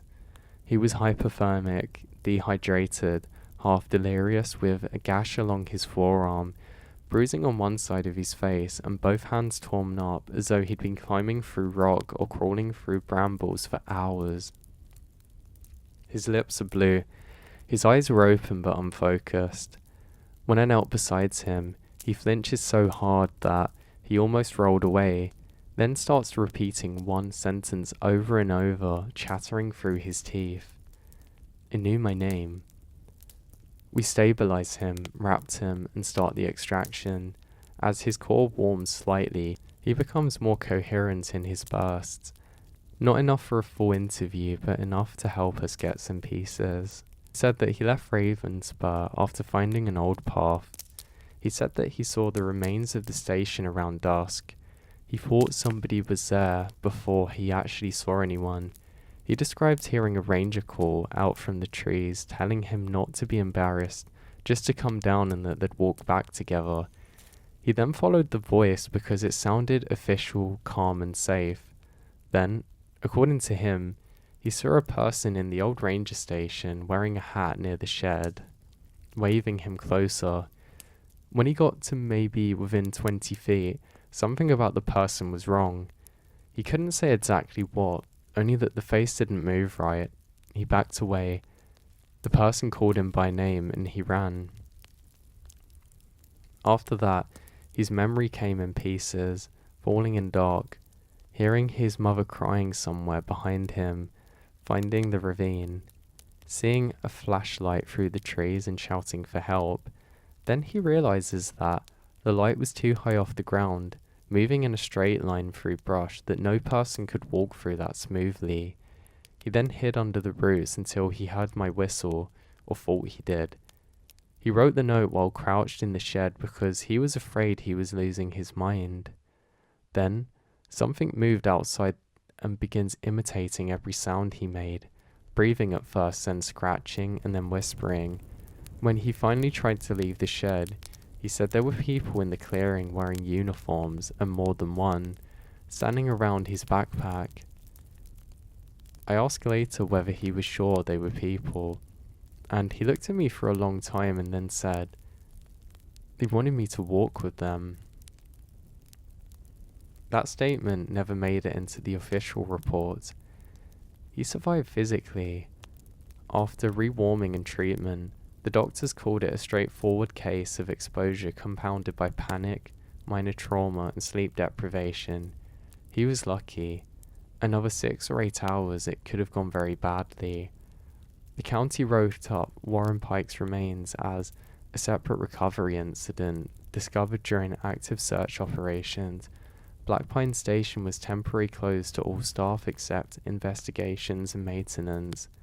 Hazard signage went up. The old cut. End of story on paper. Except people keep talking. And yeah, I have actually changed the names of these from the real ones. Now, one of the deputies later admitted that he'd found boot prints around the old shed that morning, but the pattern made no sense. Different sizes, different tread ages, all overlapping, many of them stopping at the wall, as though whoever made them had stepped into the boards. The forensic team wrote it off as contamination from decades of use plus current search personnel. Reasonable, probably true. Still didn't explain the prints under the collapsed side where nobody walked just yet. Teresa told me months later, after 2 drinks, and promised I'd never quote her publicly, that there had been 4 previous missing person incidents associated with Black Pine Ridge over 15 years, where survivors described hearing rescuers before any teams arrived. In 2 of those, the subjects were found moving away from the actual search lines because they'd followed voices deeper in. One man froze to death less than a mile from the trail. Another was recovered alive and insisted that the rest of his life there were extra rangers in the trees that night. The park never made a pattern because of it. There wasn't one you could put in a policy language that didn't sound ridiculous. There were other stories too. Most of them are local. Before the park boundaries were finalised, hunters supposedly avoided that ridge after dark because they believed that something followed and copied their calls. Elk bulgers, coyotes, human voices. One story actually claimed a fire watcher in the 70s abandoned Black Pine Station after 3 nights of hearing somebody climbing on the porch steps and stop outside the door without knocking. When he finally flung the door open with a rifle ready, there was nobody there, just the sounds of footsteps circling the cabin through fresh snow that showed no tracks in the morning. I cannot confirm that one. It came from a third-hand story of a retired maintenance supervisor who enjoyed old tales, but after what I heard, I did not dismiss it as quickly as I would have once had. Now, the old fire tower had been assigned to get dismantled for months, too unstable to maintain, too remote to justify repairs. I was going to do an inspection before the crew came in the next week to take it apart piece by piece. Should have kind of been a routine thing, but something felt weird. But it should have been just another forgotten structure in a section of a park that nobody visited. But the moment I reached the clearing, it feels weird again and too empty. Like the forest had pulled back from the area around the tower and never returned. I thought it was going to be the end of this thing, where it was getting dismantled, but it felt alive somehow. I turned slowly, scanning the trees with my flashlight, the beam shaking just enough to betray how tense I'd become. "Park Ranger," I called out, forcing authority into my voice. "If somebody's there, you need to respond." The words sounded flat as they leave my mouth, swallowed by stillness before they could carry very far. For a few seconds nothing happened. Then, from somewhere between the trees, something shifted again, just enough that I hadn't imagined it. I didn't like the distance. Too far to see clearly, too close to ignore. I stepped back towards the shed, keeping my eyes locked onto the dark gap between the trunks. The shed itself had barely moved more than the rotting structure, used decades ago to store maintenance equipment while the tower was active. Its door was swung open now, but just enough to show the strip of darkness inside. I knew immediately that wasn't how I'd left it. I was careful about those things. I checked it earlier and made sure that it was secure. Now it looked like something or someone pulled it open and stopped halfway through. I moved towards it again, because standing and exposing it clearly felt worse. The air in the shed felt wrong again, just like it always had. I pushed the door open slowly, The hinge gives a low drawn out creak. It just seems like it was one last cry by the old tower before it gets dismantled. I look through again and things seem different now, rusted tools that I hadn't recognised before. This time it looks like some things have been disturbed and moved there recently. I step in, turning to keep the doorway in view, and that's when I see another back wall. Long vertical scratches like I'd seen before, but somehow they look different, like the marks were more fresh. Now, it almost looks like they're made by fingers, and that's pretty scary. Behind me though, something stepped into the dark, on the dirt. It wasn't loud, but the silence may have well been a shout. I turn sharply towards the doorway, my lights hitting the half-empty bed frame, just as though there's something passed by it. Blocking the faint light beyond for a fraction of a second, I see a shape, very tall, dark and wrong in a way that I can't explain. Hello? I call out and then stop myself. I just feel like somehow I know this is a bad idea. Now the silence wasn't followed by anything much. There was nothing occupying where I was, so I feel somewhat safer, but like something's still there. I keep my flashlight trained on the doorway, waiting for movement, just anything that made sense. But nothing came, no footsteps, no breath. Just the same suffocating stillness from all sides. Then slowly, something begins to form in the darkness beyond the door again. At first I thought that it was my eyes adjusting to the darkness, trying to make shapes out of the shadows, but this was different. The darkness itself was thickening, gathering into something deeper than the nights would allow. It didn't step into the light, it resisted it. Like the beam of light can't actually penetrate or reach it properly. The edges bled into the air, shifting around, folding in on themselves in a way that made it impossible to focus. I felt my body lock up as it moves closer. There were no footsteps, no sound at all. The figure didn't walk, it advanced, smooth and unnatural, like it was being pulled forward rather than choosing to move. The closer it got, the more the air in the shed seemed to change, heavier and colder, breathing somehow. And yes, I feel pressing down on my chest, like I'm breathing but being forced to. I want to move. Every instinct I had was screaming at me to get out of the shed, to run and step back into the trees, to put distance between me and whatever was standing there. Had I not learnt from before? Not learnt from the stories? But my legs wouldn't respond. Like, my body hadn't decided if moving was the right thing to do. The figure reaches a threshold, up close. It still had no clear form. It was vaguely human in shape, head, shoulders, arms, but none of it stayed long enough to be definite. Parts of it stretched and pulled unnaturally, like it couldn't decide how it was supposed to appear. The centre of it was darker than anything I've ever seen, absorbing light rather than reflecting, a void where it should have been with detail. It leans forward, not stepped, not walked, just leaned, as if gravity didn't apply to it the same way. I could feel it now. The cold wasn't around me anymore, it was in my face. My breath came out shallow and uneven, as the space between us closes inch by inch. I tried to step back, but my heel hit something behind me. I'd realised I'd run out of room without looking. The figure keeps coming though, closer and closer, until it was right in front of me. I couldn't see a face. There wasn't one. Just that dense, shifting darkness where features should have been, but I knew somehow instinctively that it was looking directly at me, not in my face, but through me, like it was studying something deeper, something it didn't understand. The air between us felt wrong, thick and unmoving. My ears ring in the silence. I become hyper-aware of every sound that my body made, the faint hitch in my breath, the slight tremor in my hands, the dull pounding of my heart. Then it leans closer, so close that if it had been a person, our foreheads would have touched. I couldn't move. I couldn't blink.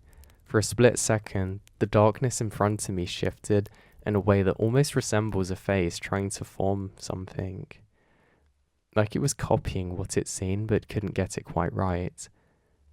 The shape distorted, stretches, and then collapsed back into a formless mass. And then it was gone. Not stepped away, not faded slowly, just gone. One moment it was inches from my face, the next the space in front of me was entirely empty. The cold snapped back, the air loosening like pressure had been lifted, and I staggered forward slightly as my body remembers how to move again. I sucked in breath as sharply, and it actually hurts. The doorway stood open, revealing nothing but the dark forest beyond. No shape, no movement, no sound, like it had never been there. But the feeling doesn't leave. The sense of being watched, of being measured, clung to me as I stumbled out of the shed, my flashlight shaking violently out as I scanned the clearing. The fire tower loomed above, silent and still, its upper platform barely visible in the sky. For a moment, everything looked normal again, and that made it worse, because I knew it wasn't gone. It had just stopped showing itself. I turned slowly, forcing myself to look up at the old tower, and that's when I see it. Not the figure, but something else. At the very top, where the old lookout cabin sat, one of the windows is open. I hadn't left it this way. As I started trying to convince myself it was just the angle, just the light, something shifted inside, not clearly, just enough to break the outline, like something was standing in there now, waiting. And then all of a sudden, the idea of going back up there, the reason I'd even come out here in the first place, felt impossible, like the worst decision that I could have possibly made, because whatever I'd just seen hadn't followed me down, it's instead come above. Now from this point on, instinct took over, no training, no logic. Just a raw, immediate need to get away from that place. I've now turned without actually thinking and just start to run. The metal groaned under my weight, low sound that seemed to carry into the forest and disappear into nothing. I didn't look back inside, I couldn't, because even though that I've just seen something vanish and then almost reappear, something deep in me was certain that it hadn't gone anywhere. I grabbed the ladder and started down. The descent felt wrong, the first step. My hand slipped slightly on the cold metal railing, my boots hitting each rug harder than it should have, and I rushed. But I couldn't even slow myself down. Every second I stayed up there felt like a mistake. The higher up I'd been, the heavier everything felt. Like I'd stepped into a place that I didn't quite belong, or the rest of the world. Even as I moved downward, that feeling didn't fade completely. It follows me. Halfway down, something cracks above me. Not the normal weight shift of the tower, not the steady predictable sound of metal under stress. This was sharper and sudden, like weight shifting where there shouldn't have been any. I froze for half a second, but then suddenly my grip tightens on the ladder, my eyes locked forward as though refusing to look up. I don't want anything to make this feel more real than it already is, but then again, I hear a creaking sound, closer to the edge of the platform, right above me. That was enough.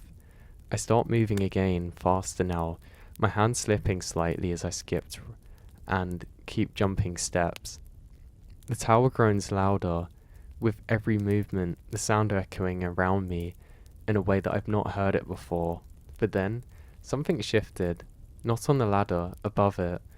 I look up. I knew if I looked I'd see it, but then I didn't want to see it again. I dropped the last few feet to the ground instead of climbing properly, landing harder than I should have, stumbling forward as my boots hit the dirt. Pain shot up my legs, but I barely registered it. I push upright immediately, turning just enough to glance back at the tower, and now for a split second, I see it again. Not clearly, just a darker shape against the darkness, standing where I'd been. I can't process it now. That was the moment that it stopped being the investigation and it became more about getting out. I moved across the clearing, with my flashlight beam jerking wildly as I scanned the edges of the forest. The trees felt closer now, the boundary tighter, like the clearing itself had shrunk. The silence was still there, but it wasn't empty anymore. It felt active, like something was moving just beyond what I could see, keeping pace without making a sound. The second I crossed into the trees, though, I felt it. The shift. Like stepping from one space to another. The forest should have felt safer and more familiar, but it didn't. The darkness between the trunks seemed deeper now, thicker, swallowing the beam of my flashlight in places where it should have bounced back. I picked up speed without meaning to, my steps uneven, as I followed the trail by memory more than sight. And then, something moves to my left, fast. Not in front of me, not behind me, keeping up. I snapped the light towards it, but there was nothing there by the time the beam hit the trees, just empty space through the rough of the bark. I keep moving. My breathing had gotten louder, harsher, my chest tight with adrenaline as I'm being pushed forward. I didn't want to run. Running means losing control, risking a fall, but my pace was already too fast to be steady, and then I heard it again, closer this time. A shift of something tall brushing past branches without snapping them. I turned my head slightly, just enough to catch the edge of my vision, and I saw it. Not clearly enough, but it was there. A darker vertical shape sliding between the trees, watching my movements and matching it almost perfectly, staying outside of my beam of light. I turned my head forward again immediately, my grip tightening on the flashlight, as I forced myself to keep going. I don't look down. Then the thought came out of nowhere, but it felt absolute. Don't stop. Don't turn around. Just keep moving.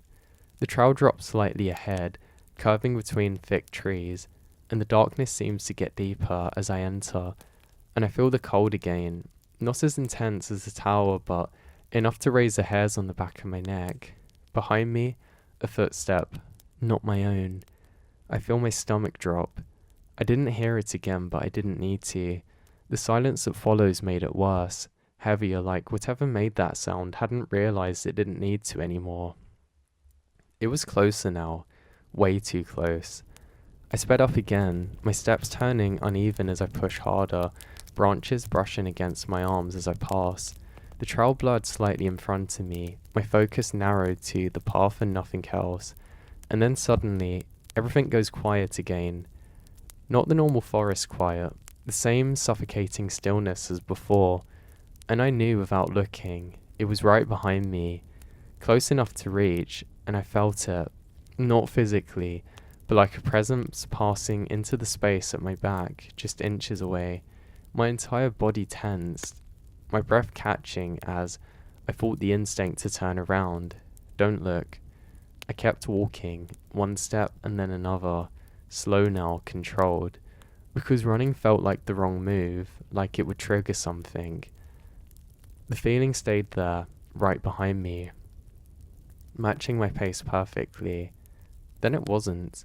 The pressure shifted instantly, the air loosening just enough for me to take a full breath again. The forest sounds didn't return, but something about the space around felt empty. It didn't stop. It didn't turn around. It kept moving. The trail eventually widened, the ground leveling out as I got closer to the ranger road. The trees thinned slightly, the darkness easing just enough for my flashlight to be useful again, and then I saw it, the faint outline of my vehicle ahead.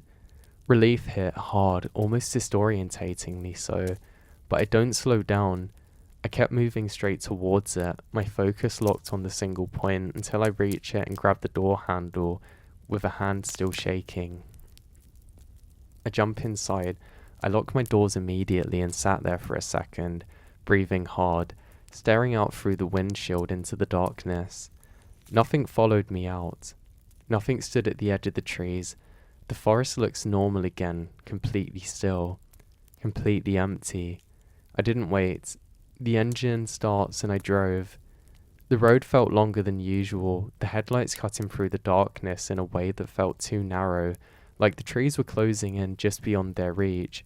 I checked the mirrors without meaning to, half expecting to see something there, With something keeping pace with me in the dark, but nothing's there.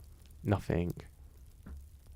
By the time I reached the station, the sounds had returned, the faint hum of equipment, the voices, the background noise that usually goes unnoticed. It felt wrong after silence. I park, sat there for a moment, and finally get out. No one asked anything. Nobody notices anything off, and I didn't say anything. When I wrote the report, I kept it simple. Structural concerns, unusual environmental conditions, recommending immediate dismantling. Now, no mention of the figure, no mention of the cabin, no mention of anything else that could be explained in a way that doesn't sound right. Because I already knew how it would sound and I shouldn't have really been doing any of this. A week later, the crew went out and took the tower down, section by section, exactly as planned. There was no incidents this time. There was no issues whatsoever.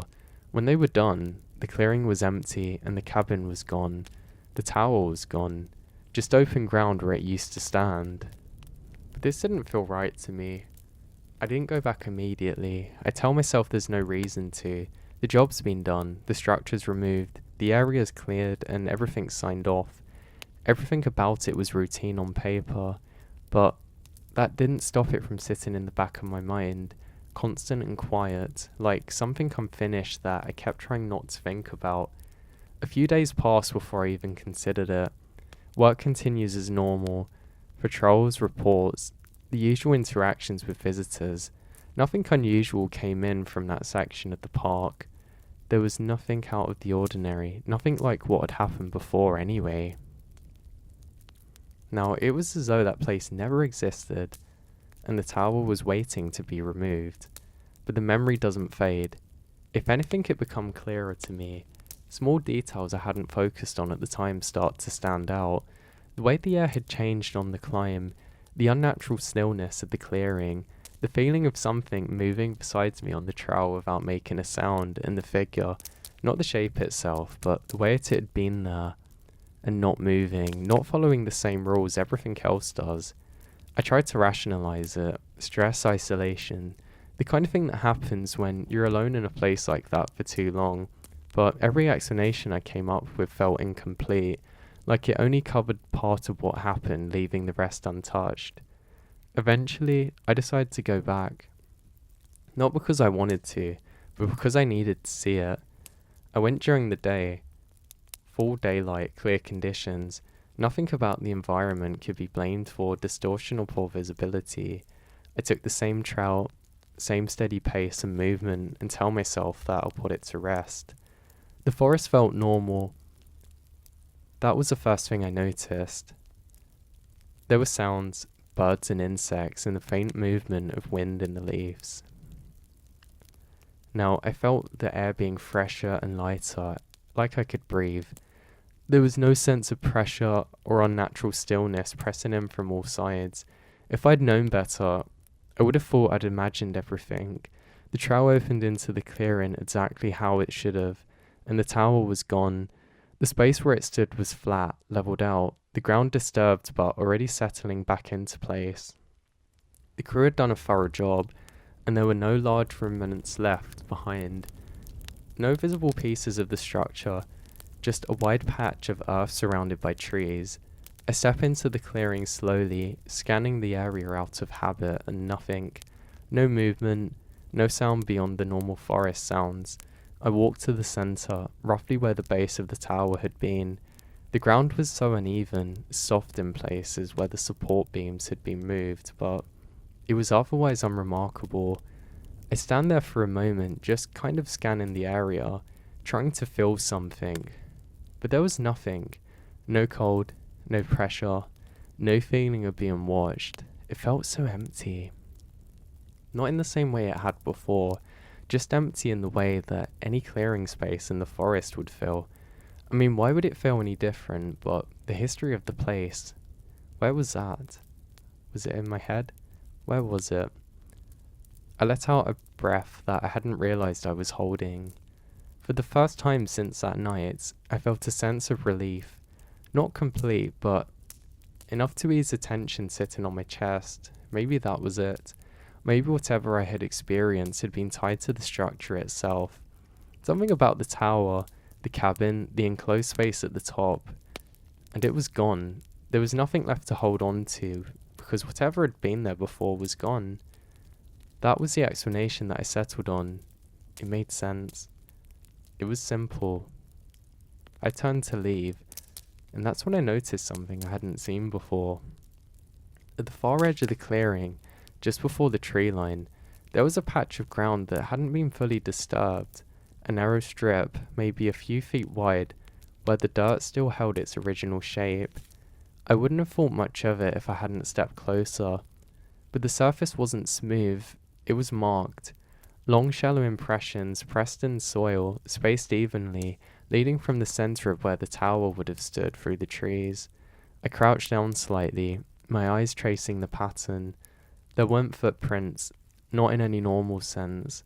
There were no defined edges, no clear shape, just elongated depressions like something heavy had dragged itself across the ground without fully lifting itself up. The spacing was wrong too far apart in some places, yet too close in others. Like whatever had made them did so in a weird, inconsistent way. I followed them with my eyes, and they disappeared to the tree line. A faint unease settled back in my chest. I straightened slowly, glancing towards the forest. Everything appears normal, but the feeling from before, the one I tried to convince myself is gone, shifted slightly. Nothing wrong, nothing overwhelming, just enough to be noticed, like a memory pressing too close to the surface. I stayed there for a minute, trying to decide if I was overthinking. Was I? Then I stepped back. Whatever had been there was gone. The tower was gone. No reports, no incidents, nothing to suggest anything else remained. That was enough. I turned back to the trail, leaving the clearing behind without looking over my shoulder, but by the time I reached the main path, the feeling has eased. The forest sounds normal. I mean, everything felt normal. As I made my way back to the station, I told myself that was the end of it, that whatever had been tied to that place had been moved along with the structure. But I didn't see anything on the way out. But I knew that that wasn't really going to be the end of it. Now, this should have been enough, really. This should have been where the story ended, but there wasn't a clean explanation to the sequence of events that made sense from start to finish. It was all fragments, feelings, brief glimpses, things that didn't leave behind solid evidence to point at and make sense of the situation. Now, this is how it stayed for a while. For the following weeks and months, everything seems normal. Everything is basically exactly how it was, and I catch myself walking past surfaces, catching myself second guessing. I definitely got a bit more paranoid after all of these things happened. I mean, everybody did there. I spoke to Martinez about some of these things, but he said, don't worry too much and just put your mind at ease. He said strange things can happen out there. There's a lot of things that go on that we don't actually report, which, if you try and get higher up the chain, they're just going to ignore you, or there's going to be a conspiracy of silence against you, and that wasn't something that I wanted happening. But for a while, nothing changed. There weren't too many new reports or strange reports from the area, no more missing people, no more bodies. For a little while, no hikers describing anything unusual. The trail remains quiet, rarely used, and the clearing stays exactly how it was when I was last there, just an open patch of ground surrounded by the trees. I passed near it once in a while on a routine patrol. That didn't require me to go all the way in. I could have.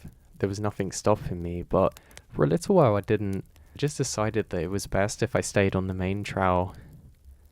But I remembered that some things started to change. I remembered one time that there was a storm and I was doing a normal search.